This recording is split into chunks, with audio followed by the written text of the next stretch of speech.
Should be live. What's going on, everybody? Happy Whiskey Thursday. We've got an awesome, I would say awesome episode in store for you this week. And as usual, if you guys are watching live, hashtag live down in the comments below. If you're watching the replay, hashtag replay down in the comments below. Shane, why don't you give us a little introduction while I work out the spam bot, the chat bot. Absolutely. Like Matt says, welcome everybody. Whiskey Thursday. We started early. Almost missed that one. Whiskey Live, Whiskey Thursday. No, second season.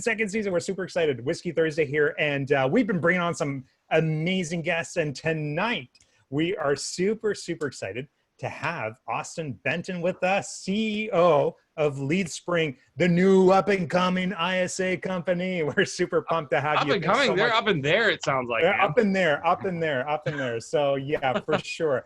I'm just trying to pull up the live here so we can make sure that we don't miss any comments. But like Matt says, if you are tuning in, just smack the like button, the heart button, something. Let us know that you are here. Let us know where you're watching from. And we want some engagement on this one. Oh, that's right. I told you we've got questions now, so I can add a question. I think people will get it. Right? We got questions? We already have a question. We haven't even started yet. We haven't even started yet. I'm like, where are you watching from? That's let us know where you want. Well, I already see Ed is here. Ed's the only guy that's commented. Ed, thanks so much for tuning in.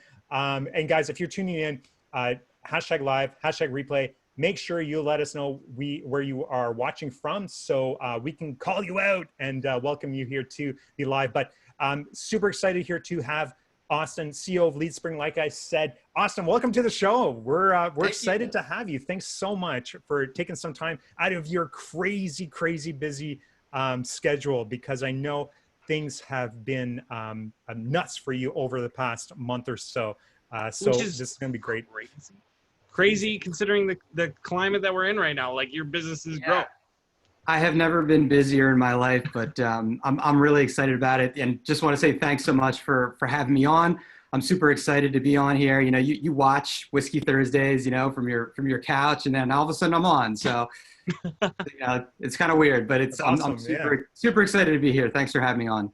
Well, that's just it, right? If you come watch Whiskey Thursday enough, eventually you land on the show. So that's what I guess it was my turn. I was like 80th. I was always curious to know, because I always felt like, Whiskey Thursday is a long show, right? I mean, we typically say, we're going to start at 8.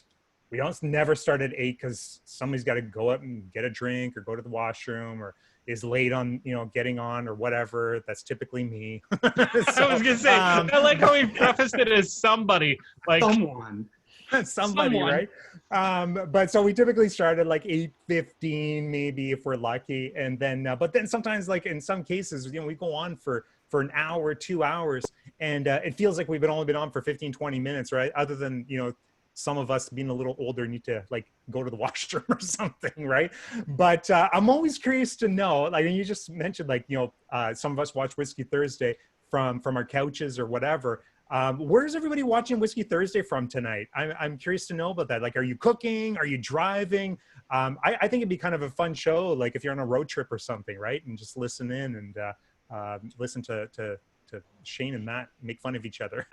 So, keep me out of it. That's all I ask. Oh, come on. It's Whiskey Thursday. You just got to drink. No, that's cool. No, bring it on. I'm excited. That's all part of the fun. This is cool. So I think the question thing shows up in the video, like at the top right of the video. People can literally fill it out. It says, where are you watching from? All that is awesome. So cool. Hey, guys, whoever's watching, post a question, any question.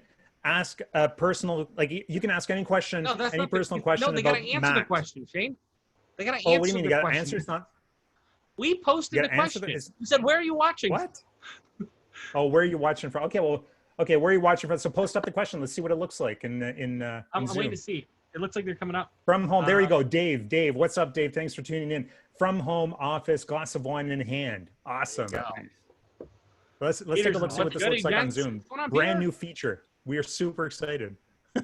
Are you seeing that in Zoom itself, or is it on Facebook? No, it's on Facebook. Oh, it's on Facebook. Okay. I'm such a nerd, like never figuring this out, and now it's boom, there it goes. I wonder what other stuff we can do with it. We'll find out. We will find out.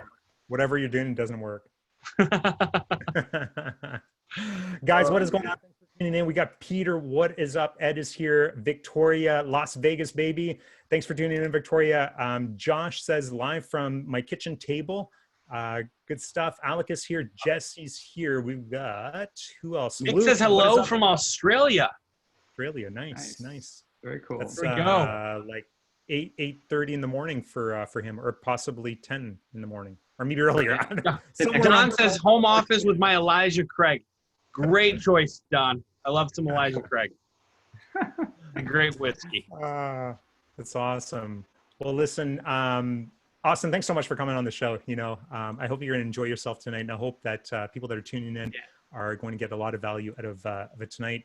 We're going to talk about everything that's been going on for you, including where you're coming from. I think Matt and I, one of the big questions that we want to know is, why the hell did you decide to go from a cushy cubicle job to a marketer, real estate marketing, to building an ISA company? Like, what kind Yeah, it's mainly that last decision that we're really confused with. Yeah. I didn't know any. You didn't know any better, right? But you and I have 2020. Well, you and I have talked about the story, and I think it makes a lot of sense because what you were going through was very similar to what I was going through way before Matt and I ever got together, which is, nobody's doing this, and I just need some really good follow-ups here. And so I'm just going to go out and hire some people and do phone calls and stuff like that and see what ends up happening, right?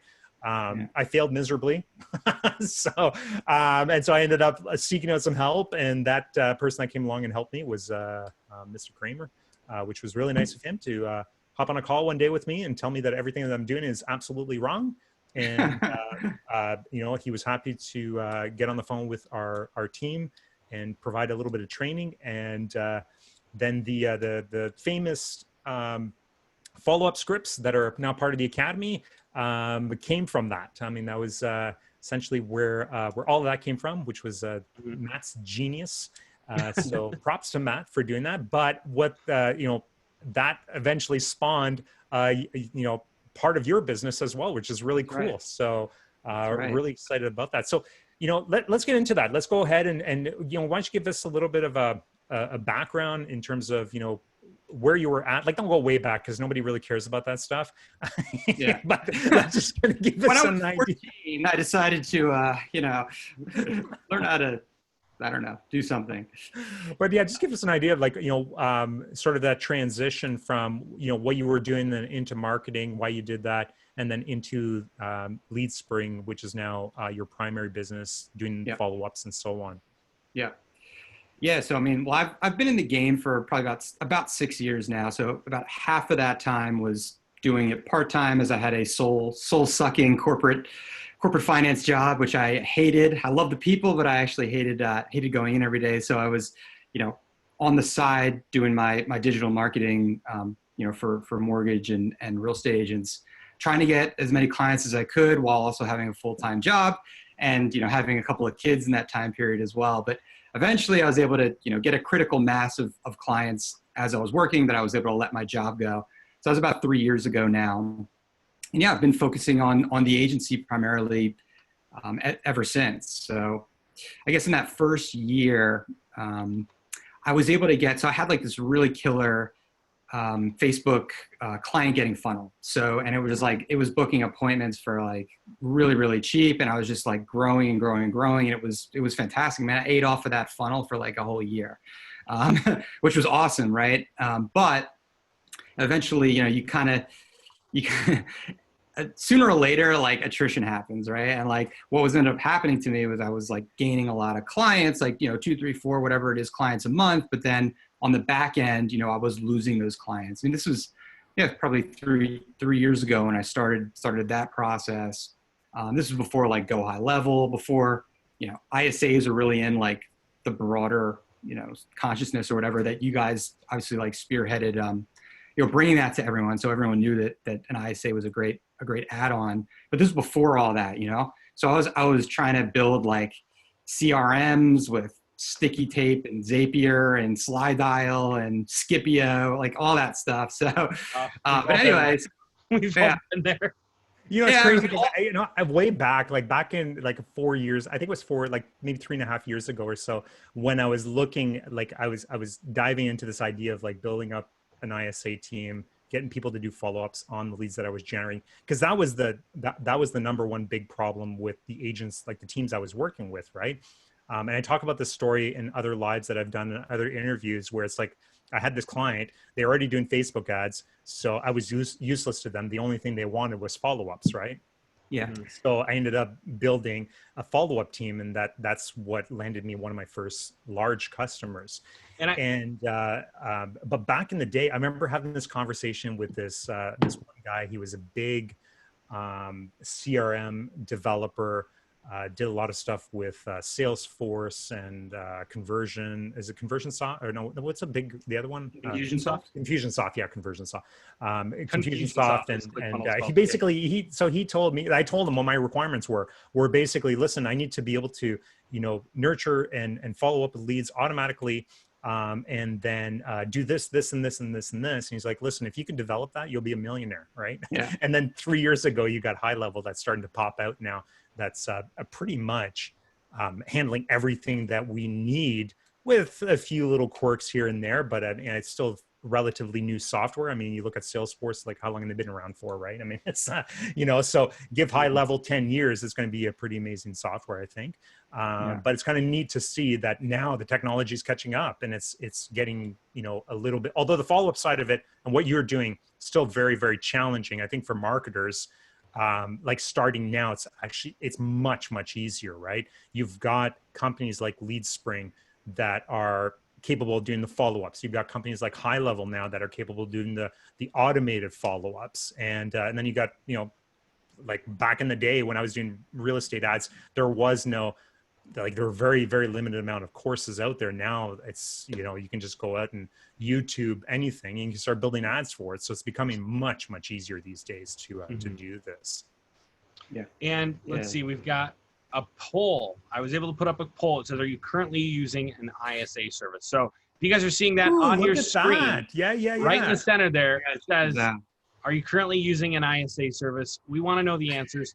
Apparently, the way that it is factoring in the results it's either based on the size of the group or the size of the people watching. I'm not quite sure, because we've got 3 people said yes so far, 4 people said no, but it's saying less than 0.5% have actually even answered. So I'm not sure what that means, if it's polling the entire group for later on and this is going to be there or what. But we're breaking new ground here on this Whiskey Thursday. We're testing new toys, so it's always fun. Thanks, Austin, for being part of this. I'm happy to be your guinea pig. Thanks a lot. Yeah, he's happy to be a guinea pig. That's why he went the ISA route. Yeah, exactly. I'm used to it by now, I guess.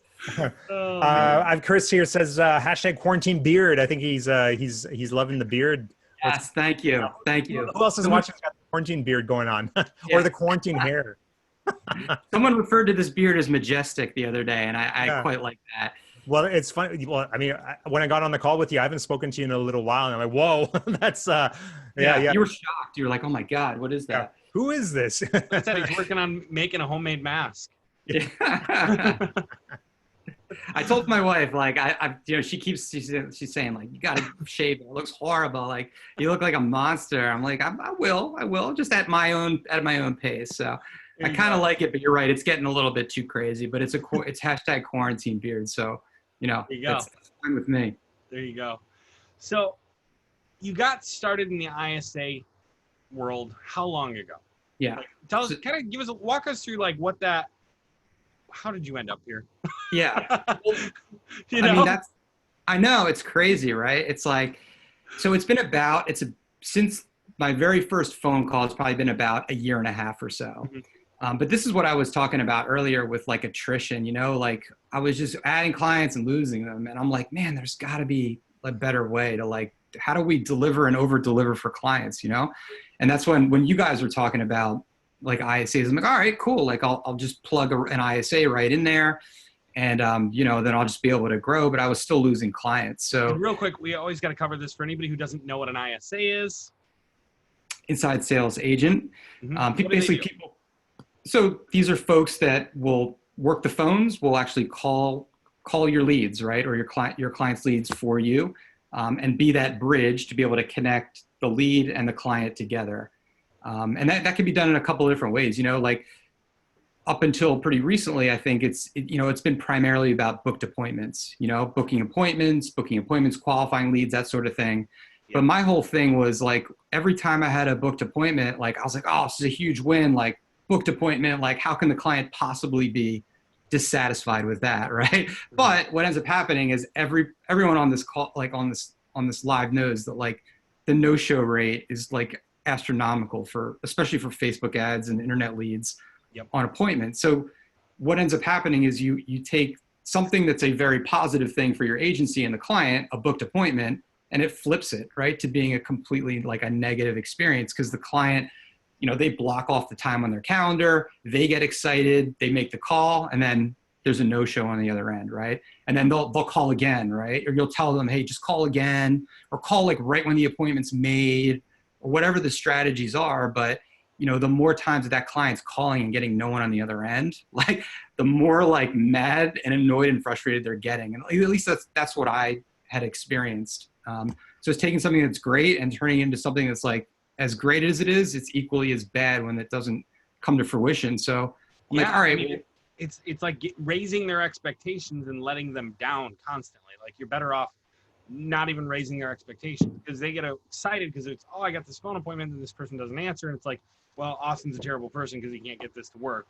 And it's like, well, you did book multiple phone appointments. You can't control, how many people answer their phone every single day. Yeah. Like you never think about like, okay, I booked an appointment. Like that's awesome. Like as a marketer, at least this is my experience, right? Like I never even considered what's happening on the other end. Like when that appointment comes up, like the client's sitting down, he's got his cell phone, he's typing in the number and he's like calling, and he's like, oh man, they're not picking up again. And then they start to think, well, what kind of leads are these? I mean, what is this guy sending me at this point? Yep. And so it's just a bad experience. That's why, like, I wanted to find live transfers. I wanted them. I was like, okay, if I can get the live transfers going, then I'll keep doing my Facebook ads. I'll build a Go High Level. I'll plug in an ISA that's going to do live transfers, and then I'll find it. I couldn't find it. Right. And for people who don't know what a live transfer is, what does that mean as opposed to these booked appointments, right? Which most of the time are phone, not in person. Yeah. So the live transfer. So how we do live transfers are, a lead will come in, you'll generate a Facebook lead, it'll come into our system, and then our ISA team will pick up the phone. They have a sophisticated calling software. They'll call the lead. They'll step them through a script, right? And the script is very similar to what you guys teach. It's basically the same thing, a couple of wrinkles there. And I actually call it a script framework more than just like a script, because I don't tell the ISA team to like, hey, you have to hit on like you have to check the box. Like when are they moving? Like 1 to 3 months, 3 to 6 months, check that box, move on. Like, and this is maybe getting into like more my system versus like what a general live transfer is, but like we really want to develop a rapport with that lead. Right. And I'll get into that more in a minute probably. But basically, we're going to step them through a script. We're going to find the ABCs of their home buying situation. And then we're going to ask them, hey, you know what? You sound like a great fit for, client name. Yeah, just hold on a minute while I go page him. He's very knowledgeable and an expert in the area, and he's a great person to talk to. You mind holding? Yes. Okay. So then we'll put them on hold. We'll call the client. We'll say, hey, client, we have a lead for you. Do you have a minute to take it? Yes. Okay. Then we merge both calls together. We introduce the client and the lead. We recap the conversation. Right there on the call. Yeah. So we'll basically patch the three parties together, and then we'll introduce both of the two other parties together. We recap the conversation, so we give a succinct, brief recap of what we learned on that call from the lead. And then we politely exit that conversation so that the lead and the client can speak privately. So that's the live transfer process. And you said something unique there that I thought anyways. You said, let me page them real quick, right? So when you say that, it immediately makes it sound like this person is in the same building, right? I'm going to go get the agent for you. I'm going to page them. They're going to pick up. We're going to be going. Yeah, I think it's actually more along the lines like, let me check to see if they're in the office. Yeah. Something like that. Is that what it right? is? Because I've listened to the live calls, and Yeah, and it's you're like, giving away the script you didn't want. oh, to sorry. So, but no, I think that is a really big deal. Like, I think a lot of people don't do that. And the other thing, when you're doing this, are you using overseas callers from India and the Philippines and stuff that, a lot of people are doing, or a lot of people are using? Yeah, absolutely not. That was like the other big like tenet that so if this all came out, right? So I was like, all right, I'm going to do this myself. Like, if it's not available, I'm just going to do it myself. I'm going to do it right. Like, I've learned, I'm pretty knowledgeable at this point, right, about real estate marketing. So I'm going to craft this process according to what, I believe will get the absolute best results for clients. Okay. And so what that entails is like, A, the live transfers, and B, all USA callers, right? Okay. And it's exactly, so I don't compromise on that, because the whole core of what like LeadSpring ISA is about like providing like the absolute highest quality ISA. Mm-hmm. And so I don't compromise on that. So they're not easy to find, right? You have to find someone who's personable, who's upbeat, friendly, knowledgeable about the industry, someone that, you'd want to have a conversation with, right? And actually represent the client in a very positive way, such that like you as the agency owner would be proud to have this ISA making calls on their behalf. And you do have to have that anyway, because this is client facing, right? Because remember, like they come in, they put the lead on hold, they talk to the client. Now we don't announce that we're from LeadSpring ISA, so we do it brandless, white label brandless. Okay. But there's still an interaction between the ISA and the client, and then also when they merge the calls together, we're recapping that conversation. We're making an introduction. I mean, it's not an easy thing to do when you think about you've just obtained like a chunk of information. Now you have to regurgitate that information, do it politely, do it quickly, and then exit the conversation and make it all smooth. Like. Yeah. You can't like that. That's a highly skilled thing to do and to pull off like time and time again. So I said, like, I don't care if I have to take like less margin on my agency. Like all I wanted, I just hated the attrition, and I'm like, forget it. Like, I'm just going to prove out that like, we actually can get like results, right? Over deliver on results. And it doesn't matter. I'm going to get the best possible ISAs. Mm-hmm. And what ends up happening is like, that is a formula that I've found for success, right? When it's so hard to get into to get success, to get results in this niche, right? You guys you were saying like, why did you end up doing like an ISA company? Like, why did I choose real estate as my niche? Right. There you go. That's always a question Even we ask question. everybody. Like, yeah, that's what I'm still trying to figure that out, right? But if I'm in it and I'm like, and I'm baked into it, I'm gonna.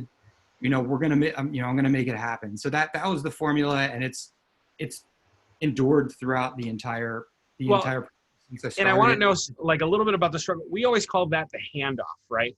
Where the ISA brings in the other person on a live transfer and basically hands them off. Or it can still be a handoff, but when it's an appointment set. But really, the difficult thing there for a lot of people, if you get a really good ISA, that's only part one, because they have to be really good at that handoff. Because what'll happen if they're not is they end up building this rapport with the client. They don't do a proper handoff. The client gets on the phone with an agent and they're like, well, can the other guy that we were just talking to, can they come as well? Yeah. Can they go to the appointment as well? Right? Because the agent's like, doesn't have that rapport. They haven't built anything. And if that handoff hasn't happened really well, really smoothly, you end up with a disconnect when they get on the line. So how have you guys dealt with that? Yeah. So it's a great point, right? So the whole point of developing the rapport, not just like asking questions and checking boxes, like developing the rapport is so that we can take those positive vibes and transfer them over to the client, right? Mm-hmm. That is the entire, that's the whole point of this, right? And I train the ISAs to be like, hey, and just say it incidentally, right? Hey, you're looking to move in Springfield. Look, Mike Smith is extremely knowledgeable in that space. Like you're going to be in really good hands. Like just saying that off the cuff, like we train on this, right? Like I listen to calls. We iterate off of what's working well, and then we spread that out to the rest of the ISAs. How often are you listening to the calls on these for quality and whatnot? Daily. I mean, that's really tough as you grow, because that is a job that like not everybody can do, because not everybody hears the tones, the influx. They don't hear everything that's going on.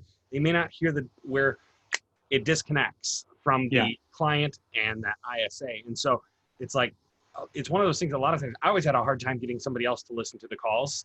Like eventually I was able to get my top ISAs to listen to those calls. Yeah. And I'm not doing that anymore, thankfully. But like initially, like you basically have to be doing all of that. And that's really tough to grow an agency or an ISA company when you're listening to other people on the phones all day, because it doesn't directly make you money. It doesn't directly grow your business. It does indirectly as you get better and your people get better. But I mean, how did you deal with that? Yeah, I mean, so it's an investment, right? Like that's the whole thing is if I keep my eye on like providing like the highest quality, like I know its success is going to come as a byproduct of that, right? And this is where we're talking about like, and I was mentioning to Shane, you know, offline, it's like, I'm not going to grow this thing like fast. Okay. Like, I mean, and I would love everyone to join, you know, to sign up, and we'll have a special offer and all that stuff. But if there's not that many spots for it. Teaser. See, I slid that in there. But seriously, like it's not fake scarcity, because you can't intake like 30, like I can't intake 30 clients, you know, 30 agencies right now, or even anything close to that, because you need to have the right staff. You need to be able to grow it. And if you don't have staff, or if you scramble to get staff, then your quality is going to suffer. Yeah. I was just talking to an agency owner, you know, who's you know already working with me, and he was a little bit nervous, because he knows a lot of people are kind of asking about it, and word spreading a little bit, and also with this call, he's like, hey, like, are you kind of worried about like the quality suffering? And I'm like, no, like I just told him, because I'm not going to let it happen, because I know that that's what separates what I do and what we do from like everyone else. So that's the calling card that I have. I'm not going to let that go. So it's continuing to look at the calls and all that stuff you were talking about. Yeah, that's got to be a tricky dance, right? Because you've got agency owners you're working with who are growing as you're trying to grow. So are you turning clients away as your current clients are growing and adding more, or like what is that situation right now? Because you, like you said, you want to maintain that quality. Yeah. Well, so if you're an agency on board, you can add clients, right? I mean, that's I've got capacity for that. And we always keep a pipeline of people we're training who do just an hour a day, for example, just to keep them warmed up, keep them in bullpen, which is great. I forgot about that. Yeah, the pipeline. The pipeline for your own employees is crazy with ISAs. Dude, I'm telling you, it is a tricky dance, because if you intake way too many leads in a day, like all of a sudden your queue is like a mountain, you know, and you're like, oh my God, I've got to like bring all these people. And then on the other side, if you have people who are, you know, highly skilled and expensive, right? And then they're making calls that are like over and above what your company does, then you're burning resources. So it's a really, really tricky dance to do. So that's part of what, you know, what we're talking about around the training and the and bringing people on board here.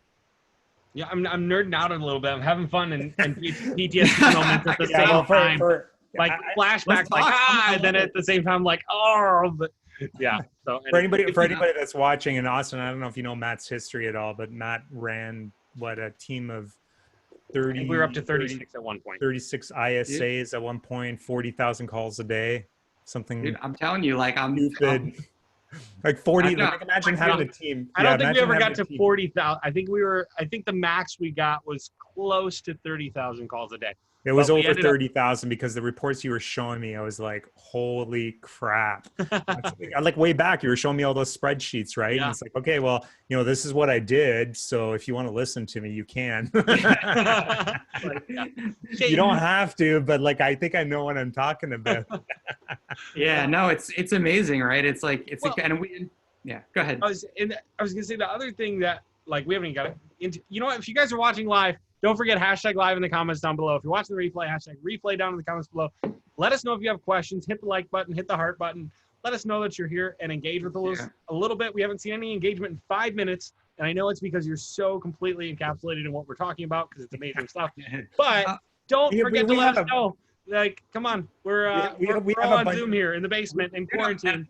I'm also seeing a bunch of my a couple of my clients or Oh, yeah, whatever. that's the only people that are commenting. Yeah, no, I love it. Thank you guys. Come on, I where are the Whiskey Thursday fans? Like, forget about Austin here for a second. Come on, man. My people are coming out, man. Come on, I love it. Thank you guys so much. I appreciate the public props. Seriously, we're just I love kidding. it. I love We're it. just kidding. Chris is it's already awesome posting replay. He wants to be the first person to watch it over. I love it. So just to remind everybody that's watching, we do have a couple of giveaways that we're doing tonight. Austin's been nice enough to actually put some stuff together and to add as much value as possible. So you guys got to stick around because these giveaways and these freebies that we're doing now, you have to be watching live. So Victoria says it was the beard that left me speechless. Love it. I love it. I'll take that as a compliment. I don't know if I should, but I will. Yeah, right. I guess there are multiple ways to take that. I saw it as a compliment, but yeah. No, Victoria's fantastic. I watched her. Her Whiskey Thursday was super entertaining. She's a tremendous marketer. So boss. Thanks for the shout out. And another shout out. She's got a post in the group. If you guys are still trying to get an Inman Connect, go check it out. Look it up. She's got a discount, and it's pretty awesome. You want to be there. Anyways, what we were saying. So one thing that a lot of people don't even know about if you haven't hired your own ISAs is the attrition rate. How often you go through people, right? So I was using virtual a lot of times, which outside of the US, right? So I had a few in the US, but I had a lot outside of the US. And I think on both occasions, right? They don't always learn as fast. They don't always catch the same things. Like the kind of person that hears those inflections in tone and things like that is a little bit different from everybody else. I don't think everybody can hear it. I don't think everybody can even really be trained to hear it. Like there has to be an emotional intelligence there or social intelligence even that you can't quite train. And it took me a while to be able to find people that would catch that, in the meetings. And I wouldn't say I found them every time by any means, but it was really difficult. So I know you're using US based people. How has that been? The hiring, the firing is never fun, right? But basically going through people trying to get results. Yeah. I mean, I have never lost an ISA. Like I've never had an ISA quit, which is fantastic. Well, I pay them very well. Like I'll just say that right now. Like I said it before. I'm like, I don't care about margin. Like I didn't. So I didn't. It was not my primary thing when I started this, right? And then it just kind of took hold, right? I was like, oh, everyone else is making that, and I'm bonusing them based on live transfers. So, but it's okay. It's okay, right? I mean, so because they're motivated and I know I can get the best people, like it's totally fine. So luckily, well, then you must have a really good hiring process, right? So I would like to think so. I mean, if you're telling me that you're not losing ISAs. Well, so I have had to let ISAs go. So okay. Yeah, so no. So it's not perfect by any stretch of the imagination. I'm not saying that. Trust me. I was like, we got a unicorn on the show, guys. I'll be back tomorrow. So I haven't lost anyone who's like been really good that I'm like, I got to replace that. But I've let people go. Okay, but I mean, like I would almost say that I hired 3 people to keep 1 with ISAs. Where would you say you are as far as like, are you going through a lot of people to get the right ones? And part of that was my hiring process. Like, the demand with the team, I didn't have time to interview 25 people to get 1 position, right? So I'd interview 15 people, hire 3, right? And then I'd keep 1 or 3 if they were great. Yeah, no, I've luckily I've got a great team that handle that. One person in particular is really talented and he's a tremendous business person in his own right. It's my best friend of 25 years or whatever. But so he's handling a lot, all that. That's awesome. So like this guy is, he's Wharton MBA. I mean, this guy is like an all-star. So luckily I have him on my team and he's handling all that. And especially as we grow, because we've added a bunch of folks here in the not too recent past. So that's actually been, we've had, not everything has gone perfectly, right, at all, especially imagination, but that's one thing that's gone pretty well. One thing's Okay. gone pretty well. And also, I think the other piece of this is like the culture that you foster with the team. So it's a remote team. Everyone's in Slack though. And we do fun things, right? We keep it fun in terms of like bonuses and little challenges. Like I call, what's that? Gamification. Yeah, well, yeah, gamify it. Exactly. Yeah. No, you nailed it, right? So, so we keep it exciting. We keep it like more of a family. Like it's like it's a boutique ISA company is how I would kind of phrase it, rather than like a faceless call center. You know, like again, you Google like ISA for real or whatever real estate call center, and you're gonna get like all these million different call centers, and they've all got like stock photos on their website, and you're like, who are these people? Like they don't understand Facebook ads. Like they don't know about the foreclosure list and how that differs from the homes list and how you should position it. Like these are things as I'm a marketer, like I can bake into the culture of the team, and also keep it fun, keep it light, you know, pay them well, and really foster that that positive environment. I think that spills over into results as well. So luckily we've been able to do a pretty decent job at that so far. That's awesome, man. That's awesome. And I mean, we started to get into it, but let's go back to how you got here, right? Because you started in the corporate world. Yeah. What were you doing there? Like you were in a cubicle and you were just like, man, I wish I could, you know, deal with real estate agents and ISAs all day. Man, or what? Sorry, I'm just pouring a beer. I'm trying to multitask. No, you're golden. You're golden. And we got a question here. Sean says, how do you handle the where is your ISA from conversation? I mean, he did say he was using US-based ISAs, so that's probably not something he's running into as often with that. But if you want to expand on the question a little bit, we'll ask him in a second here. Yeah, I mean, and I could also kind of talk about that a little bit. So we've got a bunch of clients coming from all over the United States and Canada as well. Yeah. And I was in the lab, so to speak, you know, going crazy, trying to get the correct process to easily like streamline the process to get the correct information directly into the dialer, so that like that information is front and center for the ISAs as they're making a call. So they see the client name, they see the company that they work at, the address, like all the critical information. We actually even have a backup live transfer person that we allow to be on the account. So if we call a lead and it isn't successful, then we'll try the backup. But anyway, all the information. Oh, and in addition to that, the way we receive the leads is via webhook. It's super easy to set up through Zapier, but you're able to actually tell us through that webhook in Zapier, like the campaign type. So if it's a foreclosure list, homes list, whatever, long form mortgage lead, whatever the case may be. So you work with all those different types. Yeah. So we work with, if it's a home buyer lead, we can do it. We don't do seller leads, FSBO. I'm trying to stay in my lane and be very scalable, Yeah. but Expired FSBOs, it's a completely different game. I'm not going to have them do a whole nother script. I mean, it just basically multiplies the complexity. So home buyer lead, but like mortgage is fantastic. Like I came up in mortgage. That's been my background.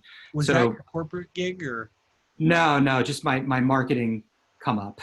Your marketing come up. Okay. Marketing come up. Tell us a little bit about that. How do we get from cubicle to Whiskey Thursday?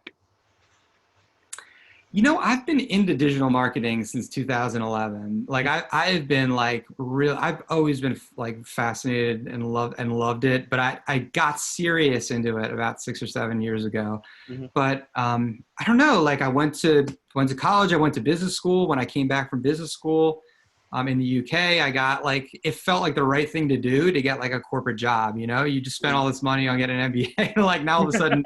You got to go like get a corporate job. That's what you do. So that's what I did. You know, I kind of followed that, but I was always doing my thing on the internet. Like I have an SEO background as well, and I did some work in that space. So anyway, that was just kind of the way it went down for me. And then I was like, okay, I gotta pick a niche. You know, I mean, I was been dabbled in some other niches before that, but I was like mortgage. That's what it was. It wasn't even realtors. Yeah. And that happened for a number of different reasons. nobody probably cares about, but that was my focus. Mortgage, long form. I was doing long form, like that was my bread and butter. Mm-hmm. And Were obviously you working with another company? Can you remind me? Like, didn't we have a conversation? I just always I never asked you this, but I keep vaguely remembering a conversation we may or may have not had. A company that may was, or may not have had. I don't know. Like I keep thinking that we had this conversation about this company that was in direct competition with, is it Agent Locator? Oh, Agent Legend. Or Agent You Legend? were with Agent Legend? I was not No. with Agent. Okay. So, all right, I'll tell a story. So it's one of the things that I did over the last few years or whatever is I white labeled a follow-up automation tool similar to Go High Level. This was before Go High Level like came into the ecosystem, like just before. Okay. It was called. So then I rebranded it. It's actually the brand is called Sales Pipe. It's still around. It was a really cool tool. It's actually a fantastic little automation tool, and I approached the owner of it. I'm like, hey, I want to white label this. It did like text automation. I mean, think Go High Level, but slightly less sophisticated. Okay. In terms of what you can do. But I white labeled that, and that was to my network of LOs that were my clients, and also I did some course creation as well in that space. So I had a baked in audience. So I sold that to them, and I got a couple hundred people on LO Sales Accelerator, which was pretty awesome. But what ended up happening? That conversation did happen then between. It happened. You're not making it up, man. That's you have a good memory. I didn't even remember that. I swear to God, like I didn't even recall that we talked about that. We talked about a couple other things, but not. I don't remember that. Yeah, exactly. I just wasn't sure if it was with you or you had another partner that was involved. But that was because that was a while back. I think that was like right when you got into the academy. Like probably within the first month or something like that. You and I started talking about that, and you demonstrated. I wasn't sure if it was you that had demonstrated the software or if it was something else. And then all of a sudden I see you coming out with like a couple months after, it's like, who's this guy doing live transfers? It's like, I'm pretty sure this is the same guy, but maybe it isn't, right? I'm glad I made such an impression on you. And I don't want to say anything because then I make myself look like an idiot. If I are you get the guy that showed me that software and like, no, that wasn't me, that was somebody else. Like, oh my God, that was that guy. No, that was, but what ended up happening was like, so A, they stopped supporting it, but B, like, honestly, like Go High Level, like came into the public consciousness. And so I was like, I still had like a bunch of people on my tool, but then Go High Level is just, I mean, we all know like it's a great tool and it does so much. I'm like, damn, that is just a better tool. So I ended up like switching a lot of people over from Sales Accelerator to Go High Level. And there was a lot of work around that. But yeah, so I kind of sunsetted that. And then at the same time, but I always had my agency. So a lot of people came in to Sales Accelerator via my agency. So it was kind of a natural, they were still with me. And then we kind of moved them over. We definitely lost some people, but that was about a year and a half is when I started doing the live transfers. And that around that time is when we started just basically moving folks over. Have you ever done done your own phone calls? Like called out leads and stuff like that. Have you done that? Yes, I did that the first week. I did that because I wanted to experience it, and figure out what it felt like. And it's like such a pain to get started, but once you start doing it, like I actually enjoyed it. It was like crazy. I was like, because it was a challenge. It was like one big game, But I think you learn a lot. I think every agency owner, I think like should make calls, like just to get a feel for like what their leads feel like, and that the calls are not that bad. Like they're not, I mean, we used to do a lot of calls. We had a small team. I know Matt's done tons of calls as well. And you, Austin, you've done calls, but I've also listened to some of your calls. You've sent some over. So I've had a chance to listen to some of those, and the calls are not difficult. I mean, this is basically you having a conversation with somebody, right? It is. And they're pretty friendly conversations. And I would say that, even out of most of the calls that we had made 3 years ago, it was very, very rare that we get, somebody that's hostile or hanging up on you or anything like that. Most people are just looking for help. And the fun, like I remember listening to some of my calls and people are shocked that we're actually calling them. It's like, wow, somebody's calling me? And it's, here's the crazy thing. Like and for marketers out there that just like, it's like, agents, like, agents suck, blah, blah, blah. And it's like, so I went on realtor.ca 2 nights ago, and I'm dying to buy a place on the water. I'm just like, I'm so done with this whole COVID thing. I want to get out in the country. I want a little bit of land. I want to be on the water. I want to be in a boat. I want to be fishing. Like, who doesn't want that, right? The life, right? I just, so like, of course, it's not going to happen because, I like, we've got responsibilities here, but I can dream, right? I can dream. And the real estate agents that I'm reaching out don't know that I'm dreaming, right? So I found a really nice place on the water. It was $1.2 million. And so I messaged the real estate agent, and I asked like a bunch of really intelligent questions. Like, what's the lot size? I know that you put in, frontage of this, but how deep is it? I understand that there's propane to the garage, but what's the heating system on the house? Like, really intelligent questions. Question with a bunch of buyers. Guess how many responses I got? Like, just guess. Like, zero. No, zero. I know. Nobody's gotten back to me. Nobody follows up with their leads. So if you're afraid about calling your leads are going to be happy. Because if that agent would have called me, I'd be like, absolutely, I'm ready right now. Call me, like, talk to me, right? Tell me everything about this place. Yep. It's crazy. I even did, this whole thing about like Zillow leads and all this stuff. Like, are they being passed around and all this, like, are they shared leads and all? I can't tell you how many times I've gone on Zillow and I've just gone in there and I'm just like, and especially for Florida, because we go to Orlando every year, I go in there and I just like, I'm interested in this house, and I put in all my information. And then I go to the next house, and I'm not doing this because I'm a jerk. I'm doing this because I like these houses, and maybe someday I want to buy one, right? You know how many agents have gotten back to me? Zero. Not a single person from Zillow. It's unbelievable. That is crazy. It's that unreal. So guys, if especially for real estate agents, if you're following up with your own leads, they're going to be so happy that you called them. Yeah, no, it's totally true. Right. And this is, that's what I always tell her. And I was like, look, you were like the leads, they need your help. Like, they want your help. Absolutely. Yeah. So there's a reason, right? And especially like once we do a live transfer, right? I mean, think about this.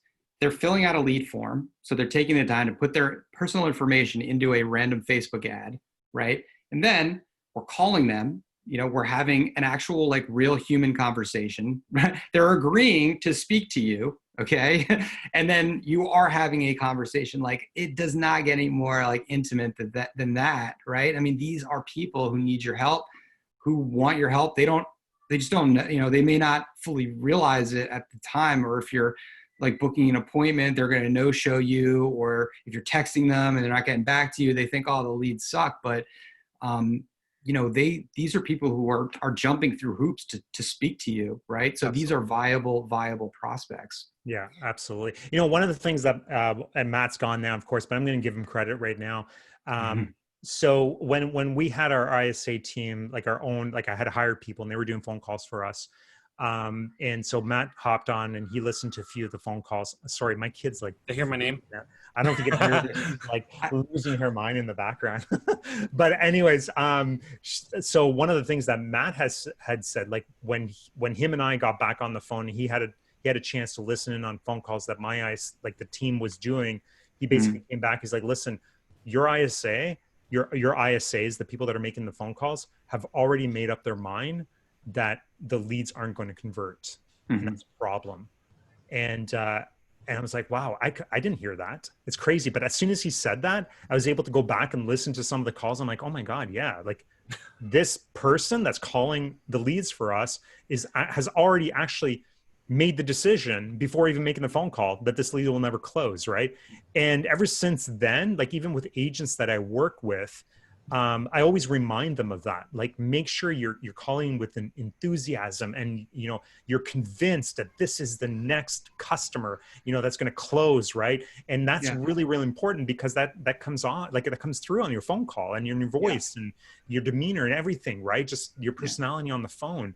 And ever since, like that was one of the biggest things that Matt had done that really stuck with me, was just that attitude. That ISA ended up getting fired. But thank you, Matt. That was all your fault. So, like I said, I went through a lot of them. But we went from, the realities, we went from, before Matt came in and started listening on calls and doing coaching with us, we were doing 10% to appointment. And Matt, I think like near the end of it, we had one of our ISAs going as high as 40% on some days 50% to appointment. These were office appointments, right? So we were it's amazing how like not only the scripts but just the attitude towards the leads. Yeah, totally. It's bared out when you look at like our call reports. Like I don't know if I can share my screen or not, but I can show you like the notes that we take. Like these are people that like are crying out for help, right? And they actually want to purchase a home. Like a lot of them are like, yeah, I want to buy ASAP. I just don't know how to get started. You know, like we kind of take it for granted that like we know what to do if we want to buy a home. You know, do your thing. You know, you start. Absolutely. But they don't know. Like the average, you know, the everyday person doesn't buy a home every year, right? So you should be able to share your screen. Okay, hang on a second. Who wants to see some notes? Come on, guys. We need a little bit more engagement. We got. Let's just see here. Ed says calls suck. Let's see here. We got Don here says this is why the average realtor makes $50,000 a year. Yeah, that's part of the reason why for sure. Do they really make that much right now? Yeah, the last I checked on Treb, I think it was closer to like 42,000 Canadian, which is like 18,000 US. I think. Canadian, 42,000 Canadian, because your guys' prices are like crazy up there. Like $1.2 million, and we'll give you a 1,200 square foot with 2-bedroom. No. The townhouse here you can get for about $750. Can you? Okay, yeah, that's right. You're good for a townhouse for about $750. I think you need to disable you need to enable me to share, I think. Oh, Sorry. That's right. They did that. They did that because of whatchamacallit, all the. Yeah, but we need some engagement here. We can't just be throwing up stuff on the screen here without anybody engaging. We got the only guy that wants to see your notes is Ed. Them. Who else wants to see some notes? Ed knows all about my notes. Come on. If you're watching, come on, guys. Hashtag lead screen How many people here? Oh, you wait. I can do a poll. Do it. Do the poll. Who is currently working with Austin? Uh-oh. Yep. It's like it's not always a great thing. That's all right. No, I love it. See who ended up commenting. Show this thing. Yeah, me. There's Victoria. Thanks, Chris. Thanks, Victoria.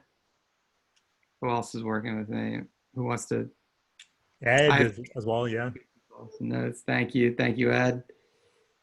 Wait for the poll. It's not even out yet. There we go. Now it's out there.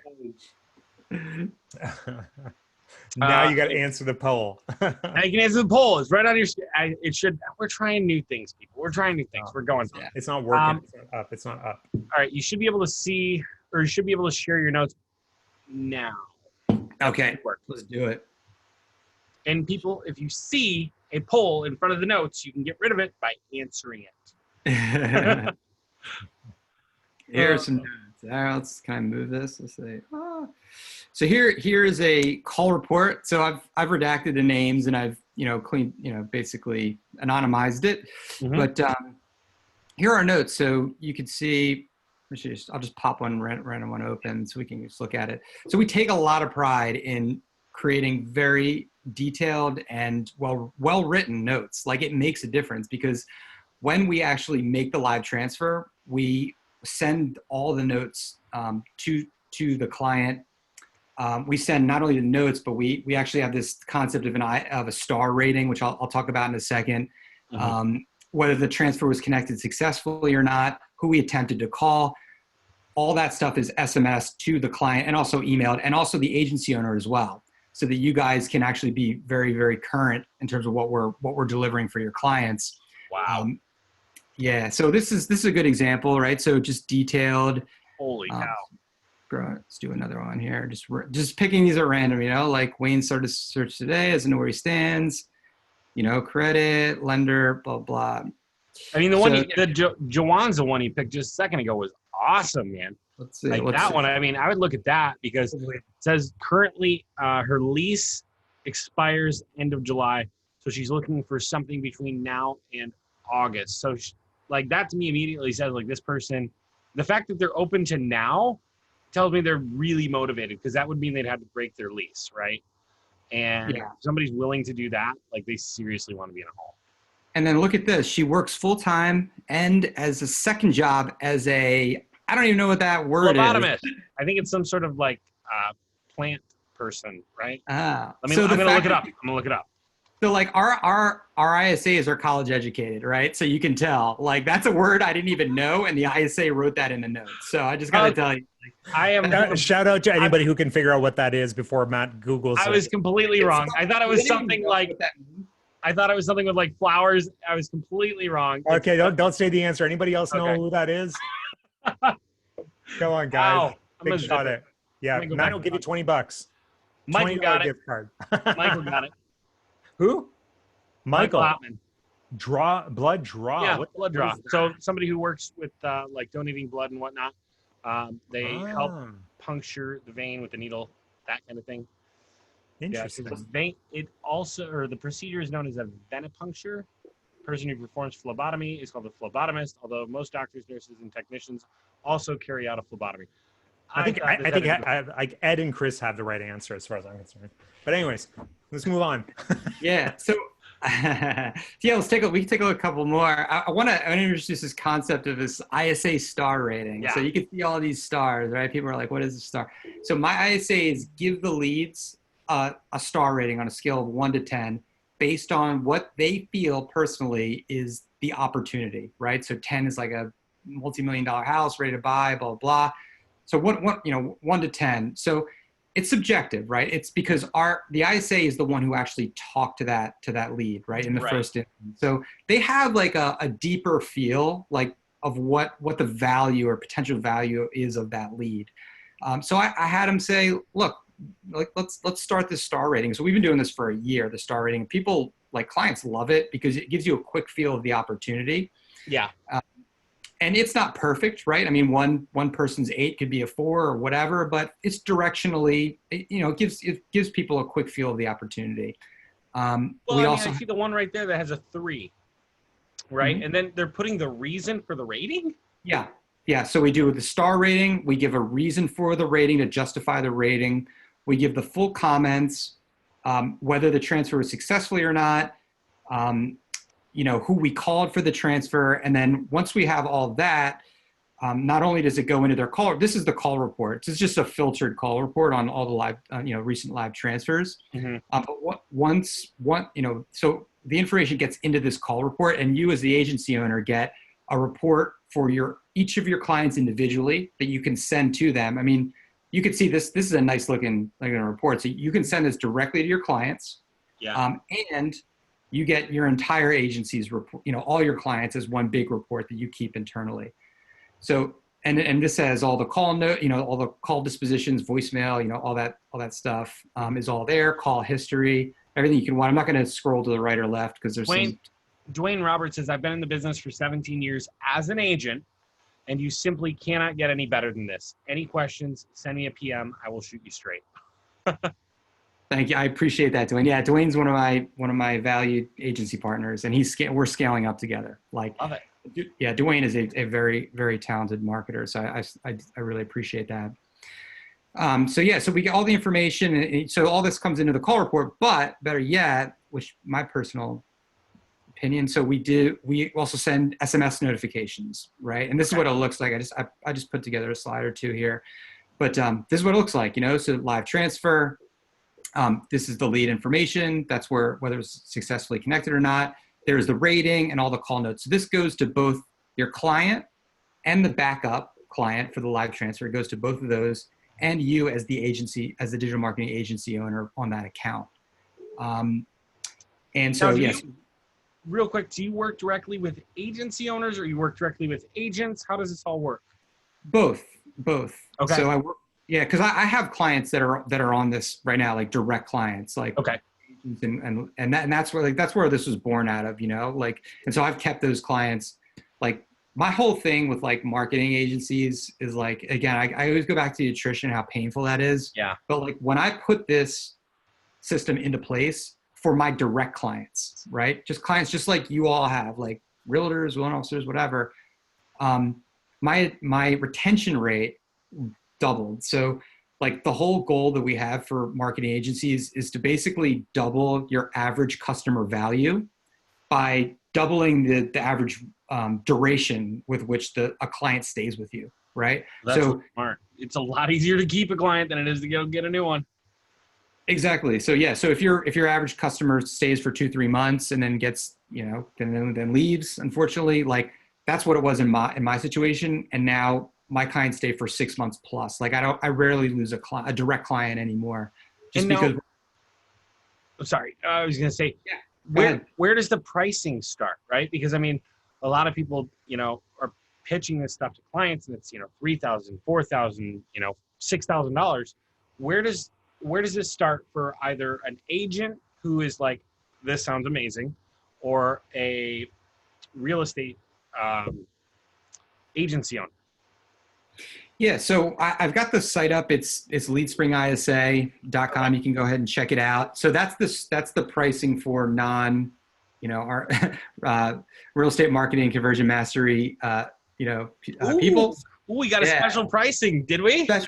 So we've got a crazy, like, I didn't even know why I did this, but I'm reducing the pricing by $2 per lead. Okay, $2 per lead, which is a huge number. So you'll see the street pricing. I mean, I can walk through pricing if you guys want. But we'll wait for Shane on that.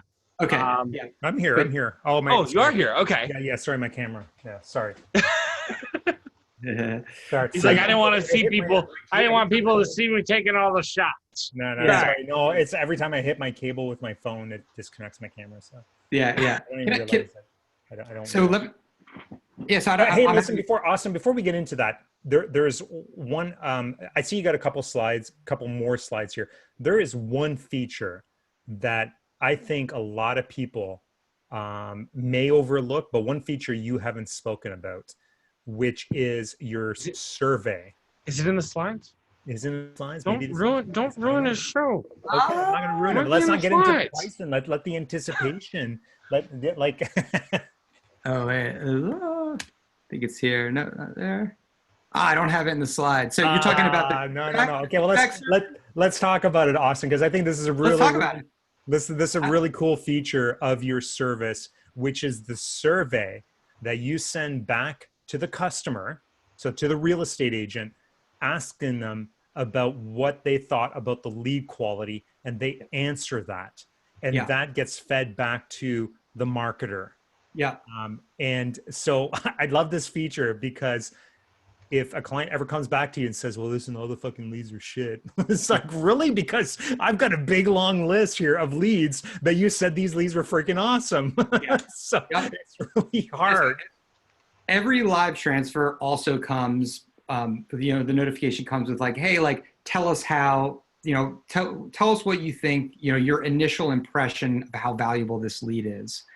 And by the way, all the emails, everything we do, it comes from a generic email. It's like myhomesearchonline@gmail.com. It's all, we don't get involved in your business, right? That's your client.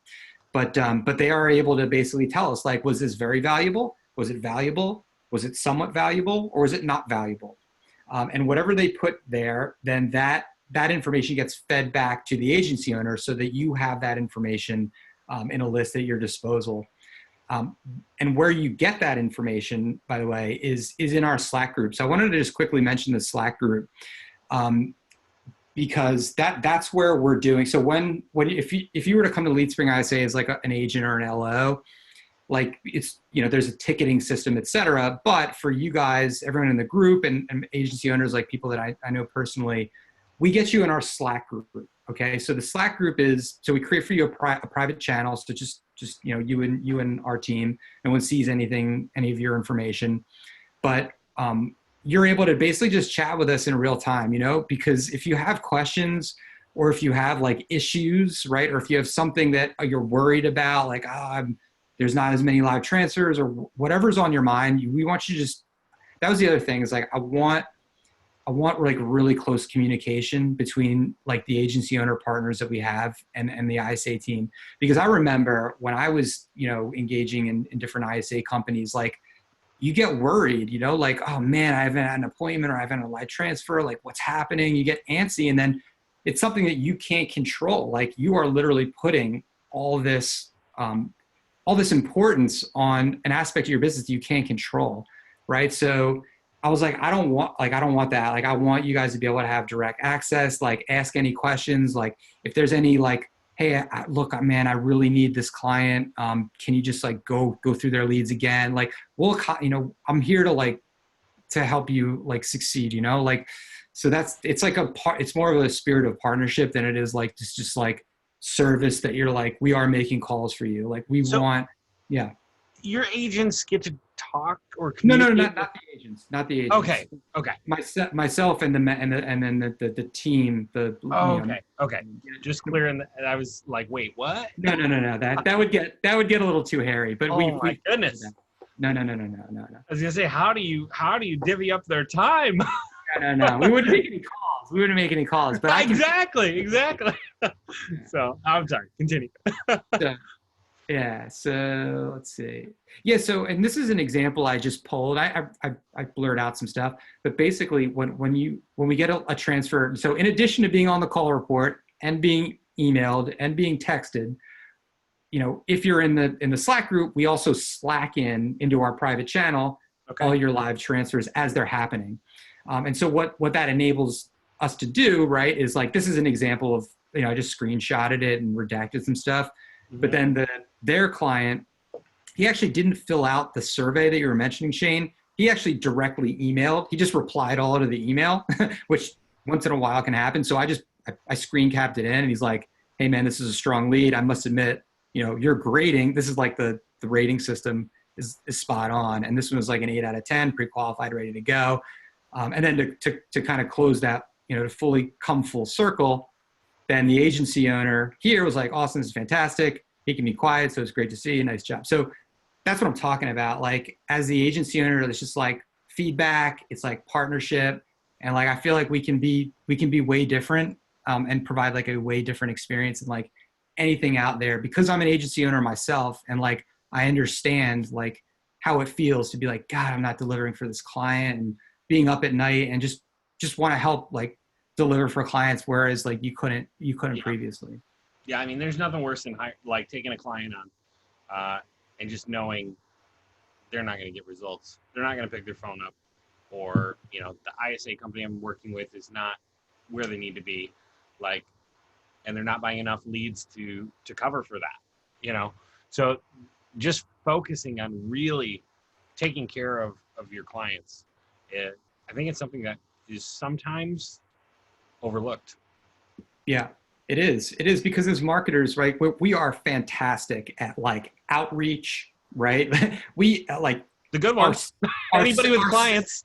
No, you're right. But like everyone so people in this group, right? I mean, they're the cream of the crop. Like they have a dialed in sales process. Yeah. Like you guys can get clients all day long, but what happens when you lose them on the back end? Like, what happens when they become a client, right?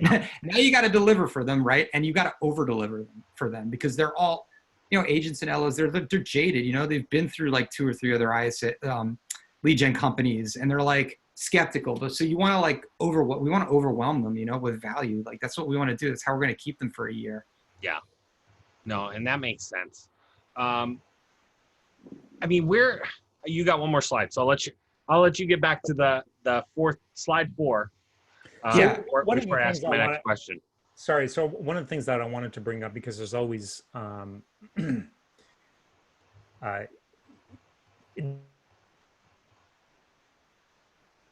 he froze. He froze up. Okay, just making sure that's not me. Shane, we'll get back to you when you unfreeze. Love the face, though. It's quite amazing. Good face. That's face. Where did you? Oh no, I'm sorry. We said we're going to your 4th one. That's right. Oh, 4th one, and then I'm going to go to the question. Yeah. So this one's about the Go High Level integration, and just how he's still that face cracks me up. I know, right? Oh, he's great. So this one's the Go High Level integration, and I can talk to that a bit. Okay. So when we make a live transfer, so on the onboarding form, you'll give us your API key for your Go High Level. We'll get all the leads into your Go High Level. Live transfers, booked appointments, we'll get that into the notes there. We'll apply a tag so you can automate off of it. And So we have an integration with Go High Level in that respect, which I think was pretty cool. That is. Yeah. And then one other little goodie here, and hey, Shane. Oh man, I wish frozen and we could hear his voice. It would be the best of both worlds. Did I miss much? Nothing. The best of both worlds, hey? Frozen and not hearing me. Oh man, but he was showing us how it kind of connects to, or not kind of, how it connects to Go High Level with the API. And that was actually Don's question was, if I'm using Go High Level in conjunction with paid ads for lead generation, how does Austin's team interface with the data? Yeah. So how it works is, so for live transfers, and we do book appointments once in a while. It's pretty rare, but we do occasionally book an appointment. All the juiciest bits of information, all the juicy bits go into Go High Level. Mm-hmm. We don't put in like all the call dispositions, because my Zapier bill is already $1,000 a month, and I don't even do that. And when I try to do it, it's astronomical. So all the call dispositions and all the call notes and history is in that report that I was showing you earlier. Yeah. Then all the juicy bits of information around the transfers and stuff go directly into Go High Level within the notes. Yeah. No, that's awesome. So I'm like, what is slide 4? Because you went I got to from show you. 3 Yeah. to 2. After I was like, let's see slide 4. Now, like, the anticipation is building up. Am I the only one feeling this, or what? No, also, if you guys are watching live, hashtag live in the comments down below. If you're watching the replay, hashtag replay in the comments down below. Austin, please introduce us to slide 4. Austin. And guys, everybody that's watching, just one last thing here, guys. If you're watching here, Austin's put together some really cool giveaways. He's going to throw. I think we're going to give away some cool stuff that you've put together specifically for this live here. So guys, don't stick around. You don't want to miss this. They're only going to be available live here on Whiskey Thursday. So yeah, we don't want you to leave. So that's why we put these together. Yeah, stick around, because this is cool, and this is only available to like my personal circle and the group, right? Which I think I kind of, I'm a little bit proud of this one. Hey guys, I'm sorry to interrupt, but real quick, did anybody receive the chatbot spam today? Because I just realized it's saying it did not send. So nobody received it. Okay, cool. Gonna go fix that. Sorry, continue. Speaking of chatbot, this is what I have, right? This is what I have for you. So I'm gonna walk you through this. This is it's a little bit off the beaten path, but so the background of this is, so again, this is all, Lead Spring ISA was all born out of my agency. So I'm thinking, like, how can I get results for clients? Like, I'm gonna implement a chat bot into like my whole flow for agencies. But what I kind of thought about was like, why can't I offer this to other folks like in my circle? And so basically what I'm trying to say is that, like, if you guys want, I've got a ref URL that basically opens a bot that when you can stick on your own ads on the thank you, on the thank you button. And so basically the messaging there on the thank you page is, hey, like, thanks for filling out the information. Tell us a little bit more about what you're looking for in your dream home. Like, take our fun quiz or a fun survey. So message to that effect. So when they click on the button, it opens up the ref URL, right? That I will give, I'll give you guys. And actually I think I still have ManyChat open. Yeah. So I just want to show you this. I'm going to take 2 minutes or less to show you this. So basically this is a bot, right? That will open up once they click on the ref URL, which I can provide you guys. And it's a simple bot, guys. Like, that, I don't consider myself a bot expert or anything close to that. Simple bot that basically just asks them, like, hey, what kind of home do you want? And by the way, at the end, there's a twist. So it's simple, but there's a twist. What kind of, what's your property purchase price are you looking for? Give me a ballpark of your credit. What monthly payment are you comfortable with? Like, so it steps them through all these questions, right? And then at the end is the twist. So It basically says like, hey, thanks, based on your answers, we'll match you with a top real estate professional in your area, namely your client. But hey, when we find your one perfect match, we'll send you one single friendly, no pressure email introduction. If that's okay with you, tap below. So if they go ahead and they tap below, what ends up happening, and this is where the fourth slide comes into play, is I actually have automation that will send an email to the client and to the lead, right, that filled out that chat bot. And it's an email introduction that says like, and this is an example of one that I pulled. It's like, hey, lead name, thanks for chatting with us on Facebook Messenger and sharing some information about your house search. As promised, I'd like to introduce you to my boss, client name, lead, meet client. And then what it does in this paragraph, it basically, in sentence format, it dynamically inserts the information that they answered in the bot. So yeah, and I also see in my notes that you're comfortable with a monthly mortgage of $1,000 to $2,000 a month. You're targeting a budget of, insert budget. You also mentioned you have insert credit. And it's like, hey, if you have any questions about the home buying process, current listings on the market, anything at all, we're more than happy to help. I'll let you two take it from here. Thanks. And then our avatar is JV Johnson, assistant to, client name. So basically, this is an entirely automated process that just by virtue of sticking the ref URL into the thank you page, that whole process kicks off. Now, if they don't finish the bot, like if they drop mid-bot, then none of this happens. It's only if they like consent and say, yeah, I would like an email introduction to the client. So yeah, that's a kind of a little bonus that I've been giving away to my friends, but I'd love to offer it to everyone. I'll get you in the Slack group if you sign up, and we'll get you that ref URL and any questions you have. But otherwise, it's literally just pasting in a ref URL into your thank you page. So this is basically a bonus for anybody that signs up for Lead Spring. Is you're essentially giving away the chatbot that they can tie in directly into their ads from the thank you pages. Exactly. That's really cool. Yeah, really cool. What kind of success? I've always been curious about the success on these types of chatbots on the thank you page. And I know from like just people that are inside of the academy, some people swear by them, some people don't use them. Obviously, you're using them. So, what sort of results are you seeing from these chatbots? Yeah, I mean, I view it as it's scooping up additional value, like on the back end, right? So it's incremental. So I've got in my like a master's app, I've got filters. So if they put like poor credit, if they put fair credit, if they put like the lowest price, like between $0 and $1,000 monthly pay, like there are filters that it's not gonna send that email unless it's a really, really good lead. Because it's client facing, right? The client is seeing this, the lead is seeing this, the digital, the agency owner, you guys are BCC'd on the email, so you know what's happening. But we get, every day, like if you're running like a regular campaign, like $20, $25 a day, whatever it is, and you're doing lead, you're getting good cost per lead, you're going to have like one or two that slip into that and end up getting the email.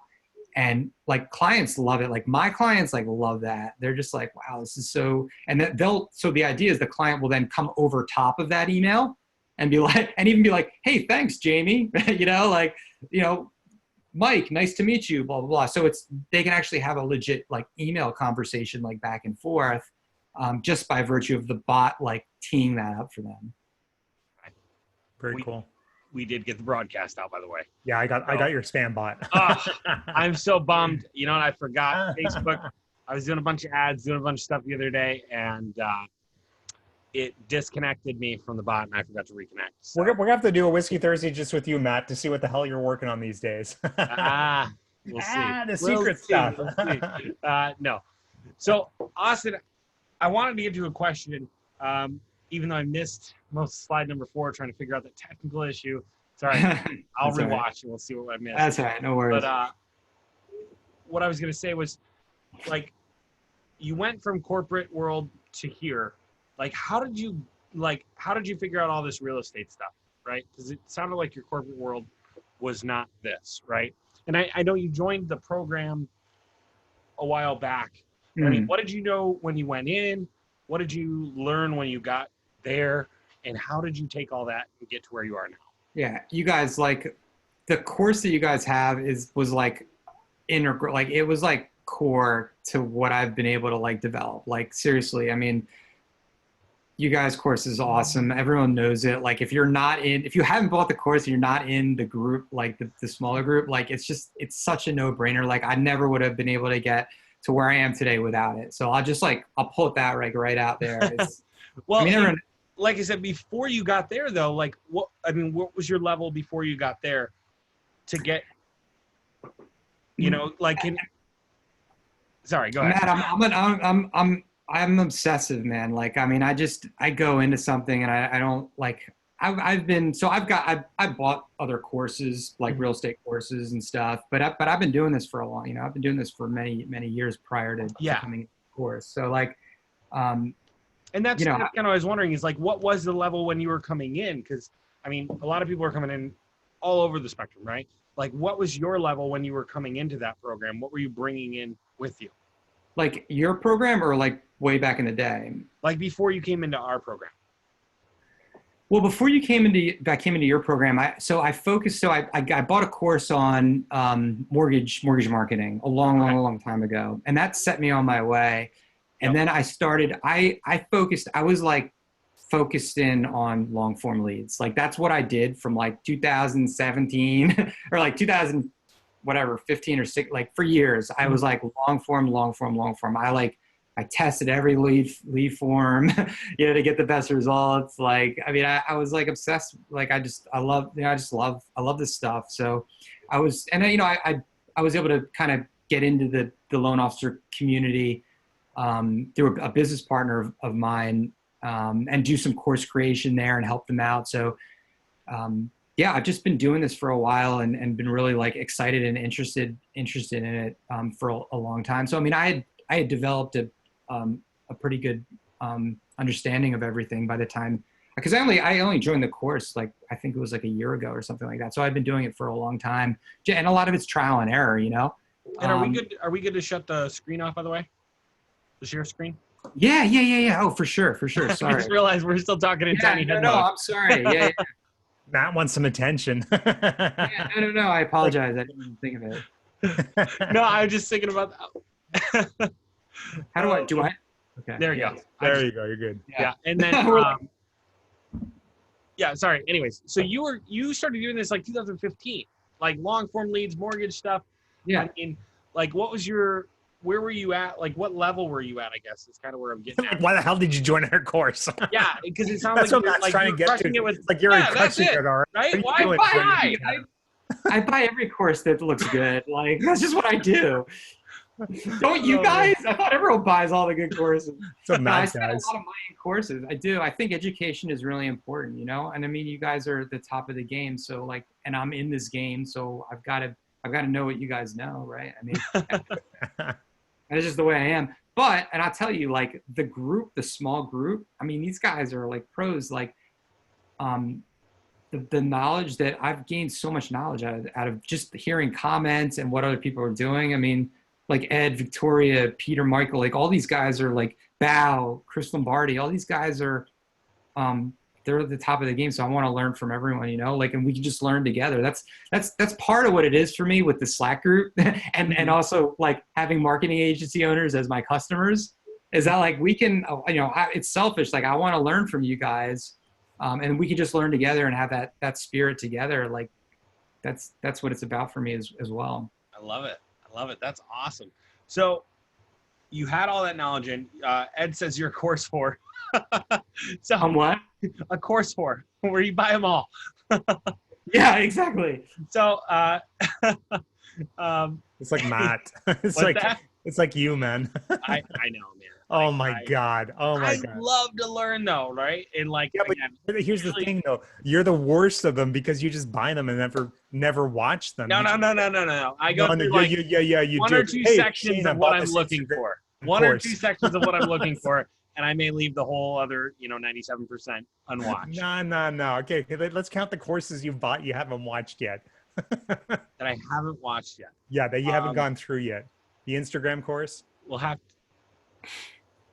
The Instagram Which course? One? I don't know. Exactly. Yeah. Which one? I have watched course. parts. What about the Airbnb course? Oh man, I went through quite a bit of that actually. Oh, you did? Oh, okay. Did you implement? No. No. No. Thankfully, I did not, because look where we're at today. It would have been a very rough situation. Looks like your wife's renting the basement out to you. She might have Pretty learned much, something. man. Pretty much. Oh man, no. But I literally I look for like one or two things, and that's what I'm like. I'm gonna go learn that. Well, actually, no. I will give you this, Matt. I'll give you this. You're a smart guy because you typically get into the beta programs.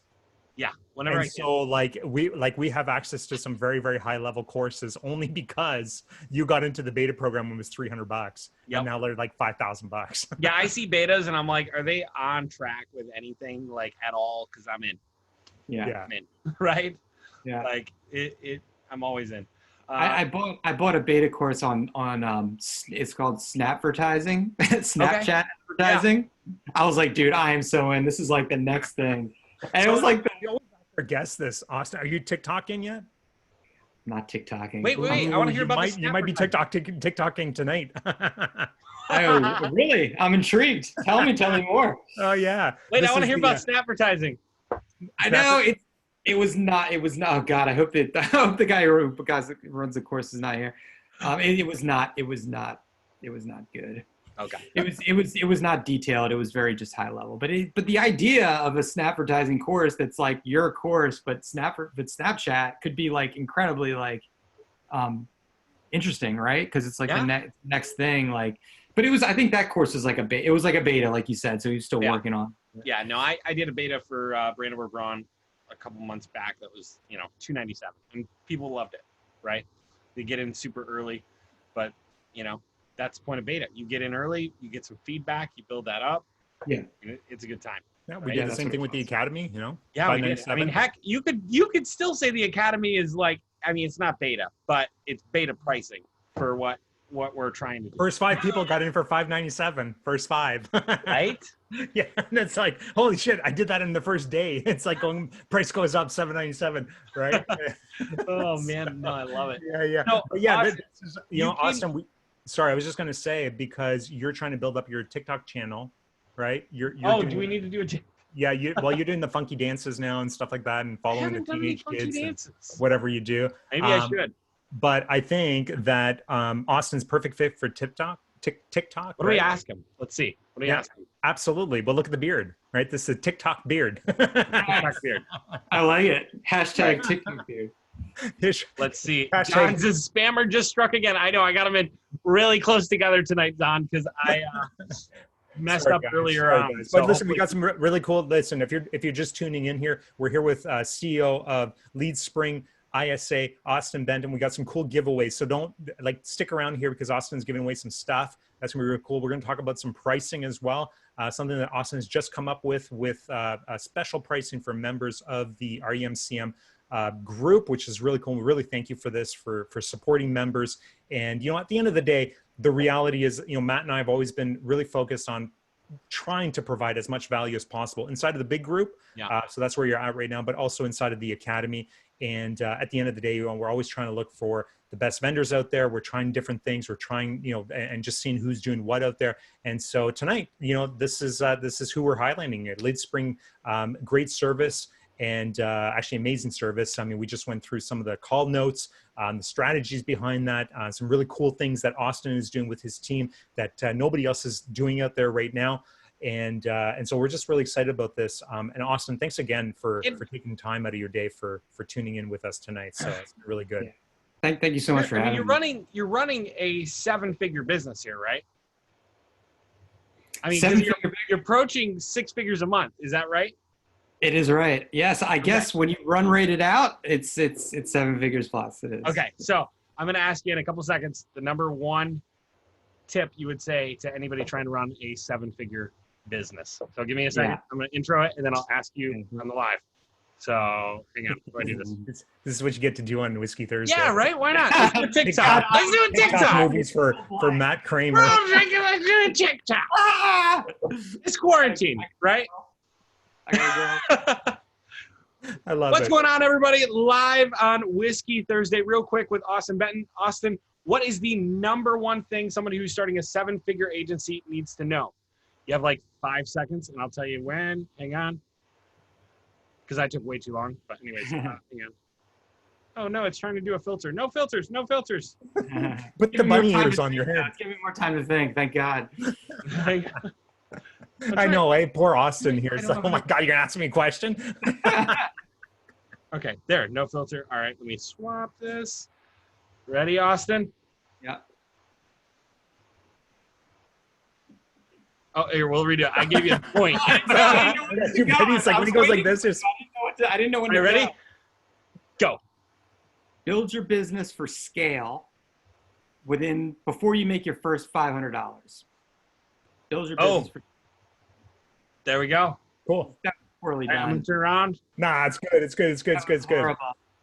No, it wasn't. All right, you heard it. And if you want to hear more about building that 7-figure agency or what Austin does, go check out Real Estate Marketing Conversion Mastermind on Facebook, and we will talk to you later. Cool. There we go. We did it. Very meta. TikTok, man. We get 10,000 views for in like 24 hours. No, I get like 7. I get like 7 views. I'm not good at TikTok. I just have one. Shane thinks everybody on TikTok is famous. Matt, you got to learn how to dance. That's probably the key. Yeah. That might dance be and put a dress on or something. I don't know. Oh man. Anyway, so Austin, you came into the group. You had a little bit of a base. What were the biggest things that you learned joining this program that you've been able to implement in your business? Well, the strategies, like the ad strategies, right? Well, there's so much. Like, so number one, the ad strategies. So I was never running any sort of foreclosure list. I was, like I said, I was a long form guy. Mm-hmm. I never even ran any lead ads, right? Just rarely did I ever run a lead ad. So your foreclosure campaigns, your basically all your ads that you can basically hit the drop down and see like every ad that you guys are doing. Yep. Taking all the copy, right? I mean, the copy itself is worth like the price of admission, let alone the entire like foundation of my training for my entire business is based on what you produced, Matt, from your days at Keller Williams. I mean, those are two like massive things, but like the entire course is so good, and then obviously the community, right? That's the X factor when you can learn from everyone. Mm-hmm. In real time, right? So, I mean, count the ways, right? Yeah. No, and we love to see it, right? Because it's like, we've worked really hard to put this system, this tools, this community, which the community, again, we can't take credit for. It just kind of became amazing. And now it's fun. But anyways, the stuff that we put out there, like a lot of people will watch it. A lot of people will see it. But not everybody does something like this, like what you've done, uses everything you had coming in plus everything you got there and builds this massive, ISA company of all things, right? Yeah. I never also running an agency. If I know what it entailed, like it would have been, I'd have to think twice, but. Yeah. We must not have talked before you tried this. Sadly not. It's funny because I've like, Matt and I have talked a couple of times about like building out a new ISA company, and just because everybody runs into this problem. We've all had this issue where it's like, okay, well, we've tried other companies. You've been through that with us as well through the academy, and we've had a couple failures and stuff like that. But Matt and I, and Matt and I have talked about, like, let's build, and Matt's just like, oh my God, like, do we really want to go down there? Like, it's tough. It is a really tough road. And it's hard. Part of it is hard because you're dealing with staff.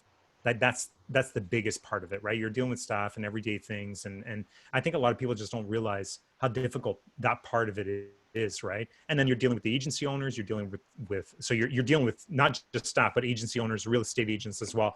And if you're like us, which is basically trying to deliver, the best of the best, it can be very, very frustrating if you have staff that are not delivering, right? And then if you've got a client that cancels or is disappointed, then it's like, it really hurts. And you take that to heart, right? It does. Yeah. Well, on the site leadspringisa.com, so I spent a whole lot of time building out the help center. So if you go down there and you click on the help center, there's a wealth of information in terms of like FAQs, both on the billing side, reporting side, what separates, everything, a lot of good information on there, to try to head off some of those customer service inquiries. Yeah. So try to solve it, help it with systems, et cetera. But yeah, no, it's definitely a lot of work. It's not for the faint of heart. Is there going to be a special link tonight, by the way? Yes, there is going to be a special. Okay. Because I just thought about that. Let's get there. We got our selfish questions in. How awesome is the course and how to help you, right? So let's focus on what it is that you have to bring to everybody who's here tonight. Because I just realized we're like 5 minutes to 10 o'clock already. Wow. Time flies on Crap. Whiskey Sorry Thursday. about that, man. Time flies on Whiskey apologies. Thursday. But Damn. we sent out the chatbot stuff. We teased everybody with what you're working on tonight. So let's do it, and I will pin the link. But let's talk about what you are bringing tonight. What do you got? Yeah. So if you go on the regular LeadSpring ISA website, you'll see the pricing table. So the way it works is it's a certain cost per lead. So you buy basically a subscription package of X number of leads, and the more leads that the bigger the package, the lower the cost per lead. Okay. So we have 3 tiers. We've got a 50 lead package. We've got a 200 lead package, and we've got a 1,000+ lead package. And that's monthly, or monthly. or just in packages? Yeah, it's a monthly. So you can cancel anytime. You can upgrade, downgrade, whatever you want to do. But it's a monthly subscription. So you basically buy whatever you feel like you'll consume in leads. Like, so I think most people in this group will probably buy the 200 lead package. Yep. So that's basically a minimum of 200 leads per month. Now, there's no penalty to go over. So if you buy the 200 lead package and you generate 500 leads, there's no penalty whatsoever. You basically are charged at the end of the month for the difference. But if you're able to commit to a higher volume of leads, at the start of the month, you get basically a price break at that point. Okay. So anyway, the regular pricing, depending on the tier that you buy, I think most agency owners will probably look at the 200 lead package minimum, and you can go above that if you want. That street pricing on that is $8 a lead. But for you guys, we're taking $2 off that street price, which is it's a sacrifice because, again, all USA ISAs, everything we just talked about. So basically, we have to remember everybody, we should remind people of the notes that you're taking, the quality of the calls and all this stuff, right? It's very, very high quality. Yeah. Like if you're looking for high quality calls, high quality conversions and live transfers, this is a great service here. So, the reality is if you do anything in real estate related with leads, you'd be crazy not to, at a very minimum, test out that $50 or 50 lead package. Yeah. Just test it out. Like, that'd be crazy not to. Yeah, the 50 lead package is $6.50 per lead. The 200 lead package is $6 a lead, and then if you can get over 1,000, it's $5.50 a lead. Yeah, so that's absurd. It's very, very affordable for what you're doing, right? Because tell us a little bit about the stats. Well, actually, you know what? And where can people get that link? Yeah, I don't know. Are you gonna? So I think I sent it over to you, Shane. Should I? Oh yes, send it over to Matt because Matt's way more organized with the links and stuff. I'll put the link in here and I'll pin it so that everybody can see it. If you ask me to pin it, I'll be on my computer looking for it for half an hour. Pinterest if we tell him to pin something. I'm not as social media savvy as my younger counterpart here. And by the way, like when you hit up this link, you'll see it's like a landing page. So here, let me get it over to you. And again, if you guys are watching live, hashtag live in the comments below. If you're watching the replay, hashtag replay. And if you have questions for Austin before we let him go, please let us know what those are so that we can get those asked to him. Yeah, so I was just gonna say, if you go onto that page, at a minimum, you can click it. You can click the button. It'll pop up all like a scrolling like video feed of our recent live transfers we did, but also you get some audio samples as well. So 3 audio samples from 3 different ISAs just right there in that pop up. So you can listen. They're representative calls. I didn't like cherry pick the best of the best. Like those are the calls that we make. So if you want to get a feel for what we do, you can click on just that. in marketing, you should probably cherry pick the best of the best. No, but Giovanni says, Do the leads roll over if they're not used? Hey, Joe's here. What's up, Joe? Yeah. No, they don't roll over. So I recommend whatever you know that you're confident that you'll consume in a given month. Yeah. Get that package, right? Okay. And don't worry about going over, because so the overage is charged at the plan that you're at's cost per lead plan at the end. Cheryl says, just the emoji. Cool. So anyways, no, but that's awesome. So if somebody buys 50 lead pack, next thing you know, their Facebook leads are 50 cents a piece instead of $5. Can they upgrade to the 200 mid-month? Okay. Yeah. Awesome. Yeah. You can upgrade. Perfect. And do you recommend that people do some sort of filtering before they send? Do you recommend that they use name, number, email, and that's it? Do you recommend long form? What do you recommend? Yeah, no, it kind of depends on your budget and your cost per lead too, right? I mean, I've done the filter before, like, so you have, the question on the lead form, like, hey, like, when are you looking to move? And like, one of the answers is like, never, I'm just curious. Like, that's a good one that you can filter out the word never, right? So at least you don't send the people who say like never. Okay, that's good. That's a pretty good strategy. I mean, most people, they just send like every lead our way, and then they let the chips fall where they may. We'll find them, we'll engage them, and if they're qualified and they're interested, we'll get that over to your client. Your client will be super happy. And I mean, I'm of the camp that, like, if you can get 50-cent leads, then you pay $6 to have them worked, right? Instead of trying to get a $10 long form versus a 50-cent short form that an ISA is taking care of. Like, I'm all day gonna be on those 50-cent short forms with an ISA. And one thing to throw into, like, just to be fair to, like, transparent. Yep. Like, again, we talked about this a while, like, earlier in the show, but like, I've got a staff. It's in a, like, I've got capacity, and there's only so much capacity. So like, it's gonna be first come, first serve. So like, it's not unlimited. Like, I don't know. Hopefully it'll sell out or whatever, but like at a certain point, we've got a room for a handful, right? Maybe less of agencies, because each agency can add. You want 50 new agency owners? What's wrong with you? I can't do it. I told this. I was telling this guy. Come on, guys! Whoever's watching live, come on. Let's Ed made a good point. Let's overwhelm Austin here. So, well, it'll open back up. When I staff it up, I'll open it back up. It's not like it's going to be gone forever. But if you have clients that you want to give value to right away, like, it's a good idea to jump on, like, right now, because like I'll just shut it off when we're at capacity. I'll open it up. It'll always be available to you guys. Like, it's not like it's just delay the onboarding, right? I mean, it's just a staff thing. Yeah, it's just delaying the onboarding. And the reality is that I think people need to realize that, you're not a 10-year-old company. I mean, that's just the reality and you've always been very open to, and transparent to your business and everything. And it's, at the end of the day, it's just really a staffing issue, right?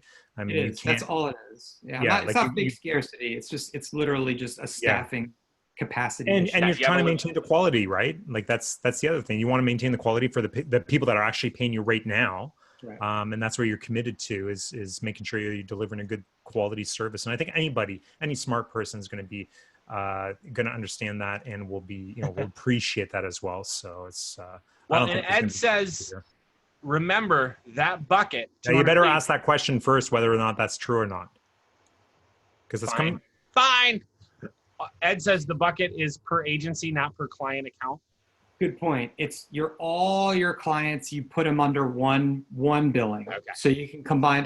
Thank you for bringing that up, Ed. It's not like one plan and another plan. It's one plan. You put all your clients underneath it, and then you bundle it all together. That's awesome.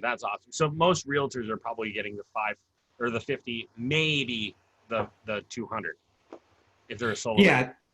Yeah, but agencies, like, the 200 plan is for agencies, and the 1,000 plan is for bigger agencies, or agencies are really driving a lot of volume. But throw all your clients in. It doesn't just throw them in there, and it's one big bucket. No, I love it. And Philip, he said, missed the first of this. What's up, guys? Philip, I can't even pronounce his last name. It's too many glasses in, bro. Philip Calavet, is that right? I hope so. Anyway. Oh yeah, Philip. I know Philip. He's a good. Okay. What's up, Phil? And I don't want to miss Chuck's question. He asked it earlier. I missed it earlier. I'm sorry, Chuck. But he said, What hours of the day does your team respond to leads? And if a lead comes in after hours, do they try to set an appointment versus a live transfer? What's that look like? Yeah. So our service hours are 9 a.m. to 9 p.m. Monday through Friday, and then currently we have 11 a.m. to 2 p.m. and 3 p.m. to 5 p.m. on Saturday and Sunday. However, as soon as potentially next weekend, we're going to be massively expanding the Saturday hours because we have to, because there's so many leads that come in. I wonder who pushed you into doing weekends. Yeah, thanks, Shane. But no, honestly, I needed to. You gotta follow up on weekends. Come on, not everybody's going to church. Let's go do it. Yeah, like I mean, Shane, we're working it, right? So I mean, I don't know if you want to talk about how we're working together, but we've done a lot of live transfers for. And before we get to that, Don says, Austin, on the website now, can you speak to the Facebook ad specialist section? I don't understand the question. Is there a Facebook ad specialist section on the website where people can hire your agency maybe or something? This website is sweet, by the way. Well done. My website, so LeadSpring ISA? Yeah, it looks good. Matt, funnel hack that shit. Let's go. We'll have our ISA company up running in a day or two. Oh, yeah. We'll just outsource. Kidding, I'm never doing that. Never doing that. Overwhelm Austin, as Sherilyn says. Overwhelm Austin. That's what I prefer. So let me let's get back to that question or that comment, Austin, you just made about some of the things that you're doing for us right now. Absolutely. We've been, one of the big things with the Academy and with the RMCM group is that, Matt and I always want to bring as much value as possible to both groups, to the Academy. We always want to be making sure that we're offering or suggesting the best service out there. And when Austin popped up on our radar, the first thing we did is we said, I gotta get to go try this service, right? I mean, you're posting some crazy results. Other people. The first thing I did was like, let's see what other people say. If we're being honest. Absolutely, and the results have been good. The results with Austin are good. The feedback's good from students and from people inside of the RMCM group.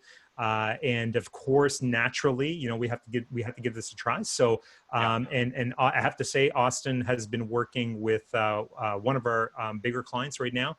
I'm not really sure how many leads we sent you last month, but it was probably close to 600, maybe 700 leads last month, close to 100 live transfers.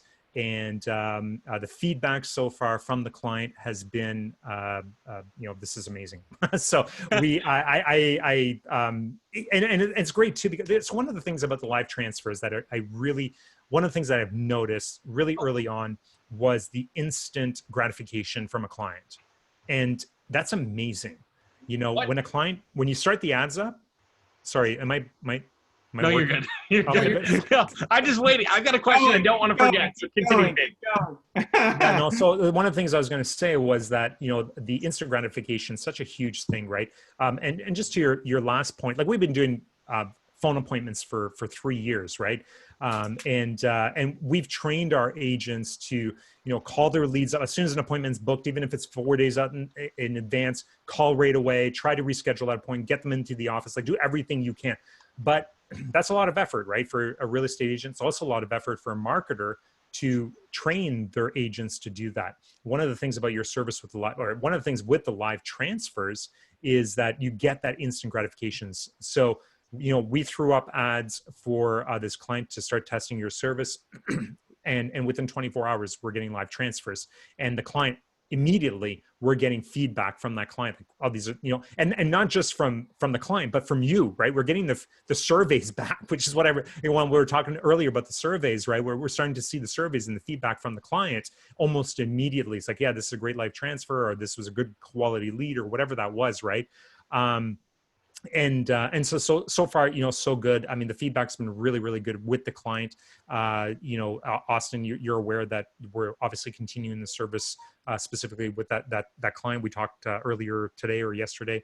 But yes, so far so good, and you guys have done a great job at utilize, like just taking in the feedback from, because this is the first time you and I spoke, and this is also the first time that you and I was, I've actually been able to see your service, and you've taken the feedback and pivoted very, very quickly, and changed what you were doing just to make sure that you were able to deliver for a very a good client of ours. So a great service. Thank you for that, Austin. And thanks so much. Recommended. So I'm really excited about this too, because we work with a lot of other vendors, and although our vendors, we pick and choose the vendors that we work with, and anybody that we make recommendations with is because we've worked with them personally, right? Like Matt and I, we go out, we vet these vendors, and but a lot of times, we want to make sure that we're also providing different options for different clients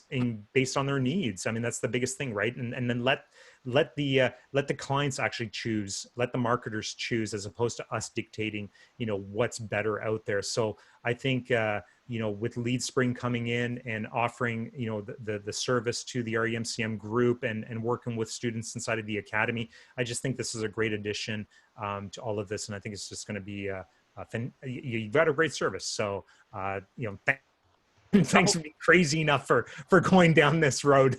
Yeah, no, like I said, I'll say it once, say it a million times. Like, thank you guys so much for having me, for involving me or including me in that what you were just saying. So I'm happy to do it, and I appreciate it. Yeah, no, I mean, we're happy to have you, and we've got a couple quick questions. Number one, what's the average live transfer rate? So our average live transfer rate is between 6 and 9% of the called leads. So that's another thing that maybe a quick point to make is you only get charged for leads that we call. So why would there be a difference between leads generated and leads called? Well, leads sometimes put 55555 or 1 2 3 4 5 6 7 or something that's blatantly wrong. So like the dialing system that I have, it knows, like, it has all the area codes in North America, and if it doesn't match an area code, it can't be called. It doesn't get routed to callers. So you're not going to spend money on that. You only spend money on calls that we can actually make through the dialer. Which system are you using to do that? It's called to do the calls. I'm sorry, your dialer. Like, which dialer are you using? It's called VanillaSoft. Okay. VanillaSoft. It's a really, really good dialer. It's very, very flexible in terms of what you can do in Zapier and custom fields and stuff, which is nice. Integral around what I'm doing. Yeah, most people would probably be way overkill, but I was curious. Yeah, it's overkill for everyone. Also, Don had asked on the homepage, assume it just means they handle Facebook leads. What he's talking about is on your features that make us the best. It says Facebook Ads Specialist. I think, and correct me if I'm wrong, that just means that you guys are using ISAs that are specifically trained in how to convert Facebook leads. Yeah, maybe that's the wrong. This is probably not the. I probably need to update that, right? So that implies that all we do is Facebook ads, but no, we don't. We do any sort of home buyer lead. We can handle. You do inbound, basically, right? Mm-hmm. Inbound, you do inbound leads. You're not doing expireds for sale by owners and cold calls. You're doing inbound home buyer. Real time, like speed lead type of. Yep. Like that's service we all. That's part of the service, right? 6 months of follow up is part of the service. Everything that you would. How many calls is somebody going to get in that 6 month follow up time frame? So at a minimum, we're calling the speed lead right away. We'll call them again within 72 hours. We'll call them monthly thereafter, and that's just at a minimum. So typically, there's 3 to 4 calls in the first time period, and then we do monthly calls thereafter. Okay. So, and I'm guessing. Let's go back. I want to go back. Sorry, Matt, because I'm back up here because I want to go back to the conversion rates. I'm surprised you're not. Awesome. I'm surprised you're not gloating a little bit about the conversion. Yeah, I glossed over our conversion rates. Or whatever, because it's crazy too, because there are other services out there and we use some of them and we speak highly of them as well. And they've always gotten really good conversions for us I think I always feel like maybe it's just the types of clients we keep sending you guys, right? Okay. But before you go to your conversion rate, not before, but then forget it. No. I gotta know, what are your connection, because your lead called doesn't always mean connected, right? Right. Yeah. Connected in the sense that people so our dispositions were typically at like an 18 to 20% bad data rate. Yep. 50 to 60% voicemail. Mm-hmm. Right at 7, 8, 9, 10% live transfers, small amount on booked appointments, and the balance in DNC not interested. Okay. But for Shane's campaign though, we've more than anyway. I don't know if I don't want to steal your thunder. So absolutely steal the thunder as you want. I think it's an amazing number. And I don't know what it is. I don't know if I should toot my own horn because I could just keep running amazing ads that generate amazing quality. I just have really good clients. Come on, we know better. We know better. It's something with the ISAs. It's always the ISAs. The ISAs are always killing it. And the other thing too, even with some of the other services we've used in the past, part of it is just time. But Austin, you've done a great job in the past 4 months, right? The last 4 weeks. What was that? You sent me the numbers today because you and I've talked about the reporting and stuff like that. But so I tell me what the numbers are currently for the one client. So in the time period that I was looking at, which is not the totality, but it's a representative sample, we had 398 leads called and 77 live transfers. So what do you know what the percentage is? I think it's like 19. If I recall, I think that's like roughly 19%. So 19% to live transfer. Yeah. And by the way, yeah. I also want to make one more point too on this, is that we don't, if someone starts talking about bankruptcies, or unemployed, we don't transfer everyone, right? And this came directly out of my agency because we were live transferring poor quality, poor credit leads. And they're like, dude, this is not my target market. So right. I just said, forget it. If they're blatantly, if there are red flags around bankruptcies, around sub 600 credit, no job, if these sorts of red flags come up, we don't live transfer those to the clients. And that's why I was asking, you said you had a 6 to 9% transfer rate, but I'm guessing you're taking that number not from your connected rate. You're taking that from your overall leads called rate. Yeah, exactly. Okay. So if your connected rate was what again? Well, when you say connected, so roughly answers the phone. Yeah. Yeah. So roughly 50 to 60% hit voicemail. Okay. So out of the people you guys actually talk to, it's probably much higher than the 6 to 9%. Oh yeah, definitely. Okay. And that's not 6 to 9% of the raw leads generated. There always going to be a difference there. Yeah. From people putting in bad information that you don't even get charged for. And it's funny, some campaigns, I'm a conservative by nature. I'm 6 to 9%, so I kind of cover myself. Mm-hmm. Sometimes, maybe one in every 4 or 5 campaigns, it blows and it doubles that, kind of what we did for Shane. Yeah. I don't know if it's the market, a lot of times it's just the housing market in that area, and it just absolutely, for one client, we got 48 live transfers this month. 48. And they're just a regular, they aren't spending thousands of dollars. They're regular ad spend, but we just every day it's transfer. So, but they're not all like that. So I don't want to I'm trying to set in reasonable. Yeah, and I think it's kind of the same thing with just, with Facebook ads in general, right? Yeah. It's some days you get really good days and some days you get bad days, I mean, I think there was a day last week, either last week when we were testing your service or the week before, where we ended up getting something maybe 13, 14 live transfers in one day. It was just, I couldn't believe, I'm watching my emails, one after the other, after the other, after the other. And it's whoa. And then the following day, nothing. And then one pops in, right? So it's, it's just one of those things. And we noticed that too. And I think as real estate agents, as marketers, we need to understand that you get good days, bad days, right? We used to have days. I remember this one very specific day was a Friday. I had 3 people doing phone calls from 8 a.m. till 8 p.m. at night. And we did 1 appointment the entire day. It was insane. Nobody could get connected. Nobody was picking up phones, and it's just, that's just the way it is. And some days you have bad, you have better days than others, right? So sure. Same with Facebook ads, same thing. Some days you get $1 leads. Some days you get $3 leads or $4 or $10, whatever it is, right? Great question. Shan says, and I hope I said your name right. How does the live transfer happen? Is it after you've qualified them, you've set an appointment? I mean, obviously, I hope, obviously you're not trying to just get everybody who answers the phone over to an agent.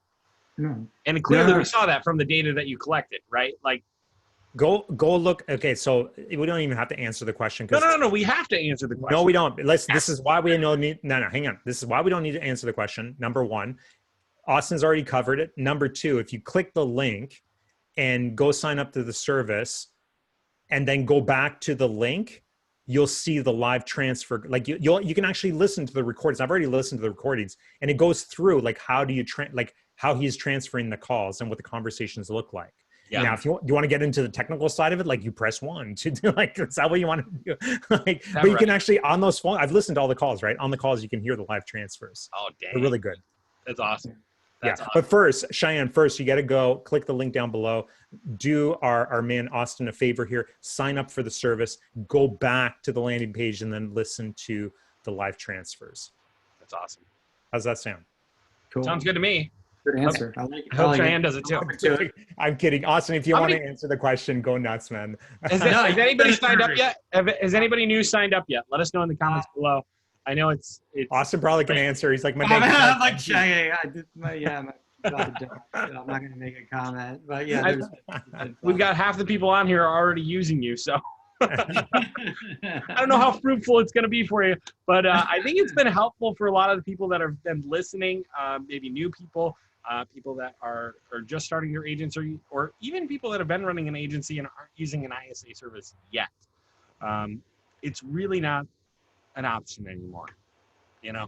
So sorry, let me just go back to Cheyenne's question. Okay, maybe we should answer him because he did spend the time to actually type it, and I know how much of a pain in the ass it is. He said yes, boss.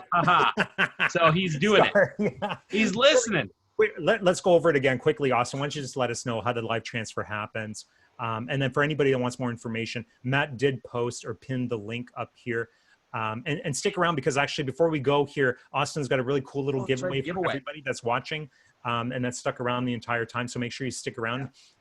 But Austin, let's go ahead just really quickly. How do we handle the live transfers? Yeah, so basically the ISA will call the lead, we'll engage them in a conversation, we'll get the ABCs of their home buying situation, you know, the budget, timeline, location, you know, all the ABCs. We'll try to really forge a connection with that lead, develop a rapport, really get a good positive vibe so that we can, you know, put those vibes onto the client. But basically we'll qualify them in that way.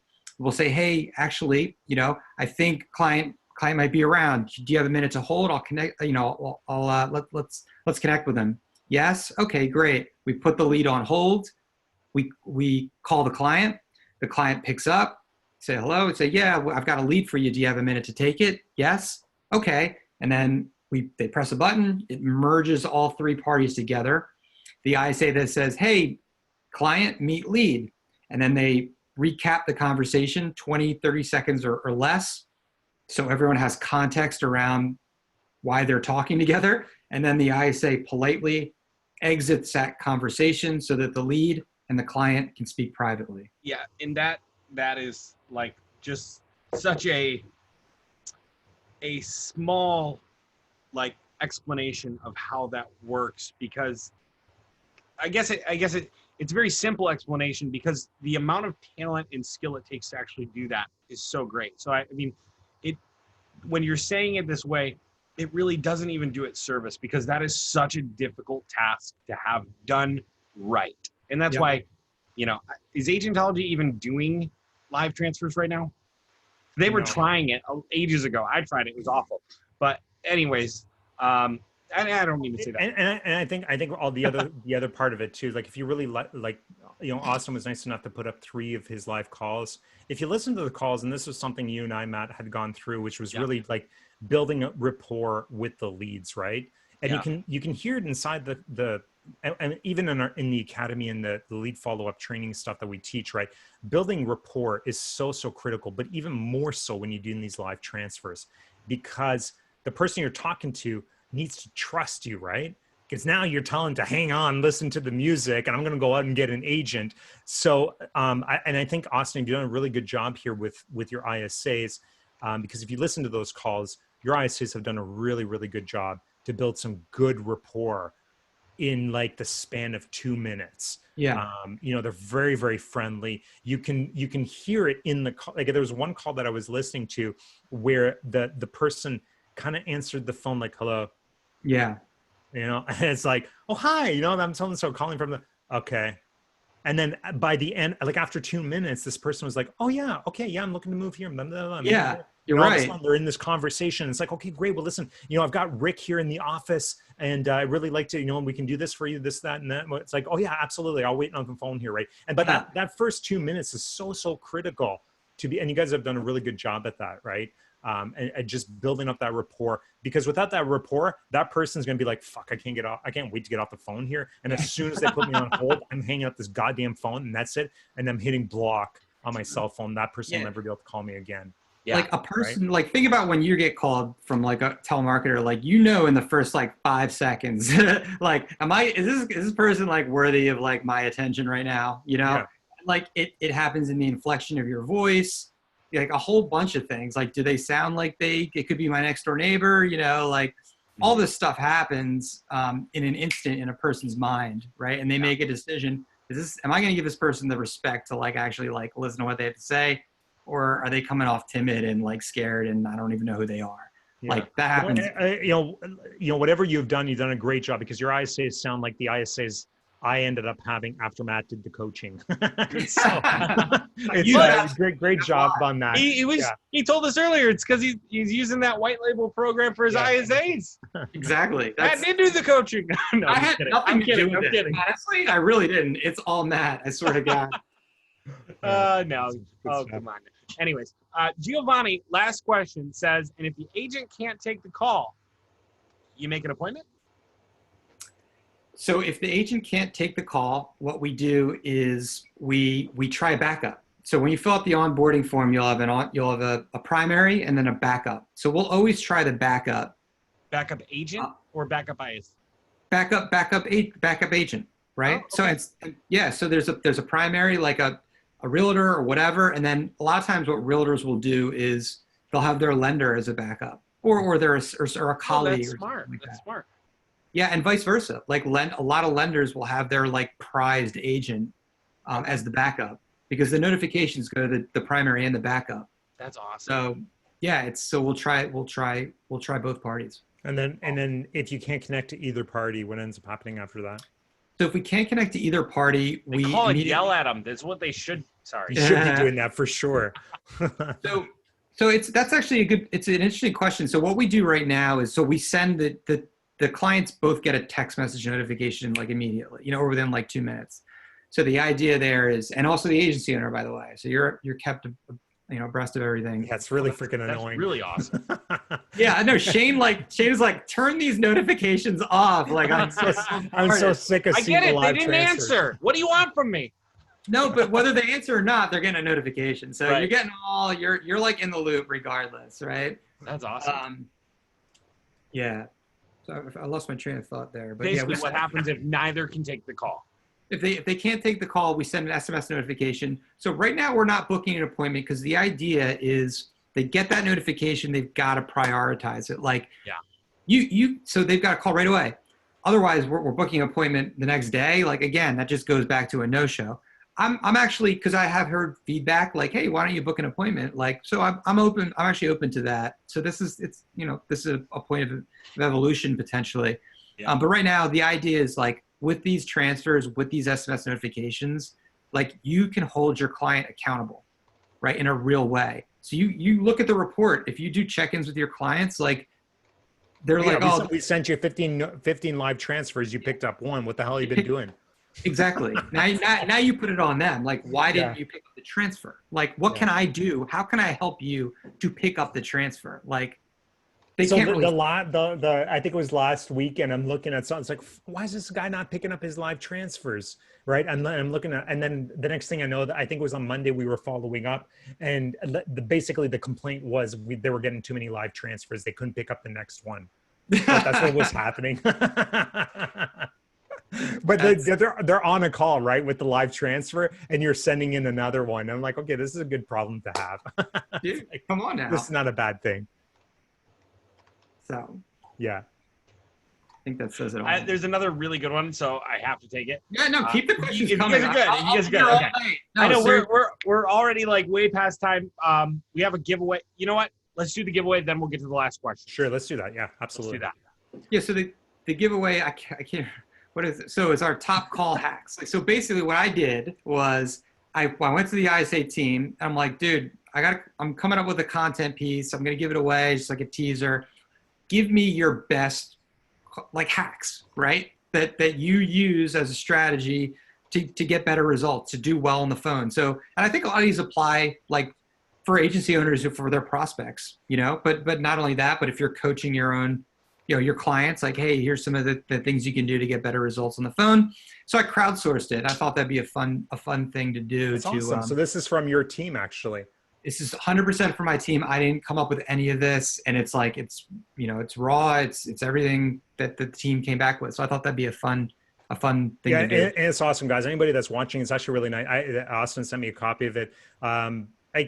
Give me a screen share so I can do a little sneak peek here and a little teaser for people. Ooh, yeah. So guys, if you're watching and live, we're only doing this live. These new giveaway things that we're doing, guys that are coming on here like Austin and other guests that are coming on that are doing giveaways, we're only doing this live from now on. So we're trying to get everybody to do at least a small giveaway. So. Yeah, absolutely. So, you know. And I still need hosting. Matt, stop. Like, you need to put your drink down and focus. You need what? Oh, I gotta share it. Yeah, I can't share my screen. Sorry. But yeah, absolutely. This is a really, where is it? There it is. So Austin, thank you so much for putting this together. This is exactly what you get. So basically, as you know, as Austin said, you basically crowdsourced all the hacks. I'm going to go through this really quickly. Yeah. But basically, this is what you're getting here, and there's some really cool, valuable information in that. And so, right, how do we want to share screen privileges? You can't show it anymore. I don't want people to see. It looks good. I'm already interested.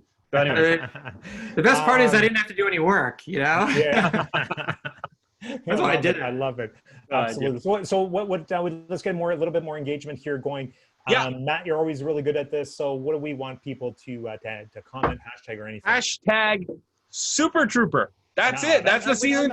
That's the end of the show. We're not at the end of the show. Okay, we're not the end. All right, we're not the end. Like, all right. How about hashtag Austin's hacks or a hashtag Hashtag ISA hacks. ISA hacks. That's a good there we one. go. Oh, ISA hashtag hacks. ISA hacks. All right, ISA hacks, guys. You're gonna go ahead and we'll send you over the link to what?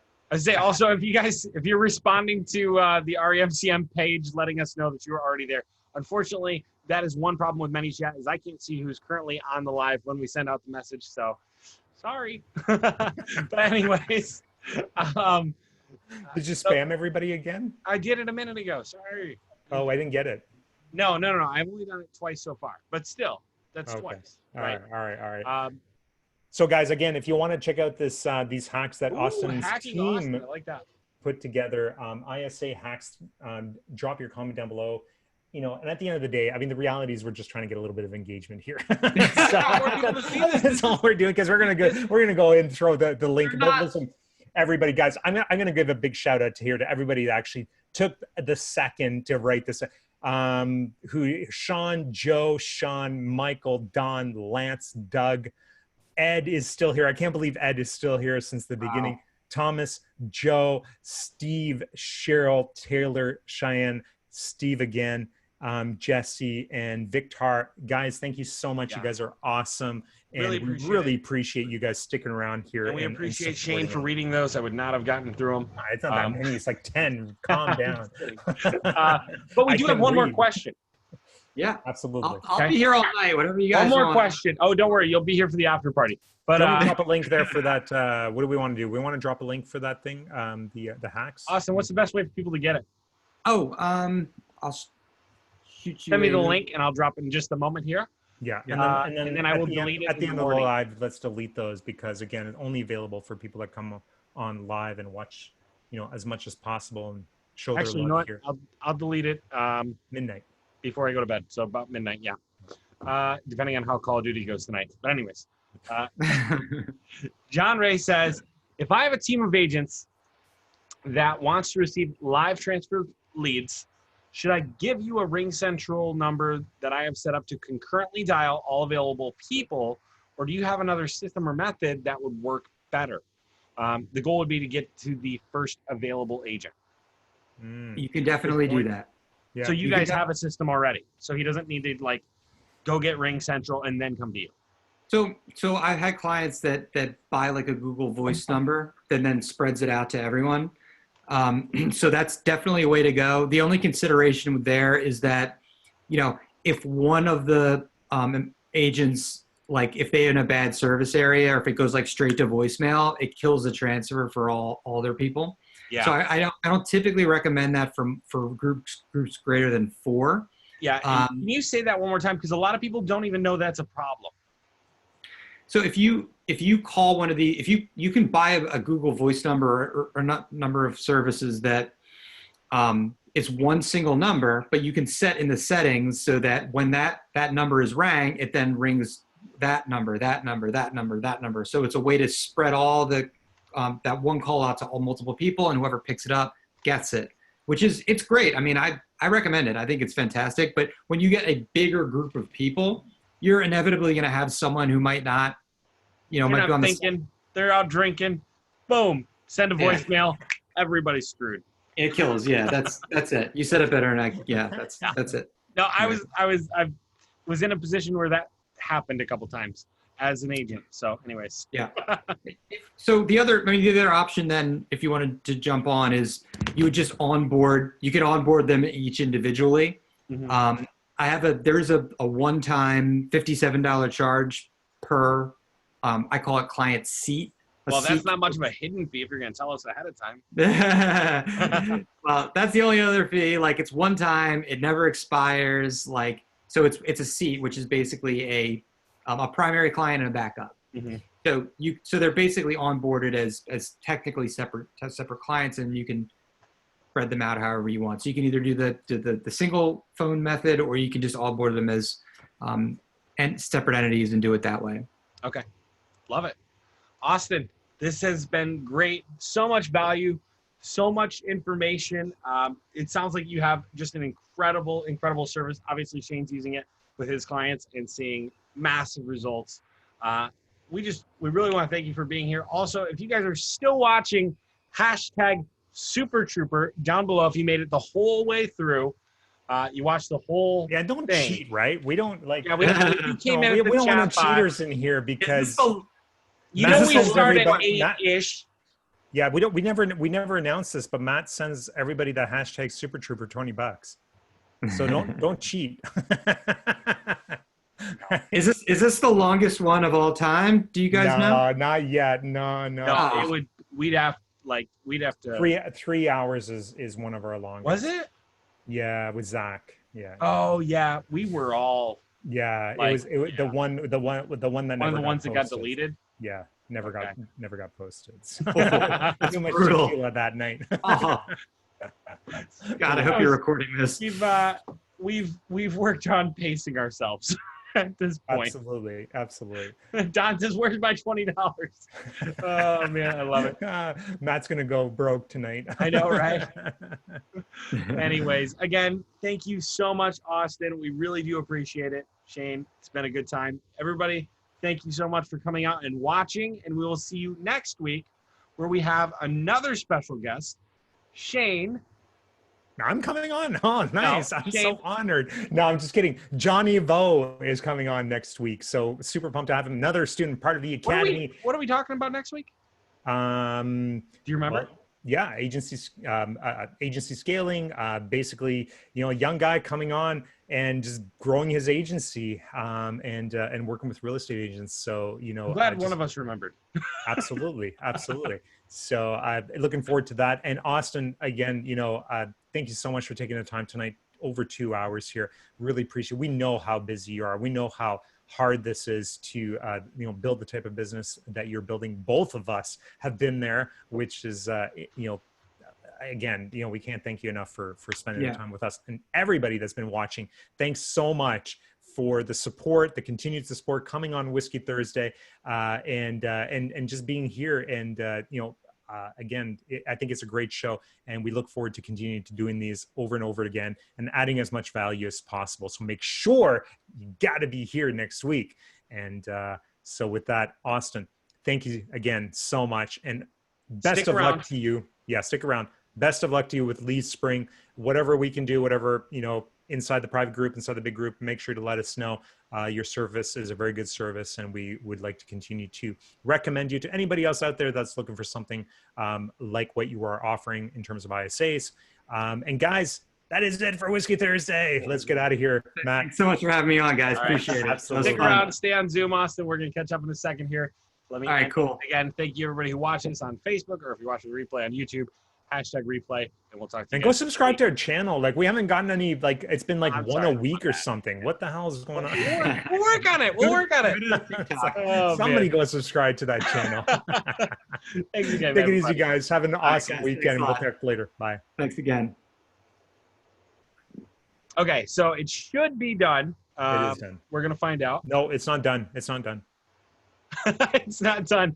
Hang on. I'm hitting the stop recording. Yeah, it's done. It's done. All right, cool. But I still see the live. How come? I don't know. Oh, because no.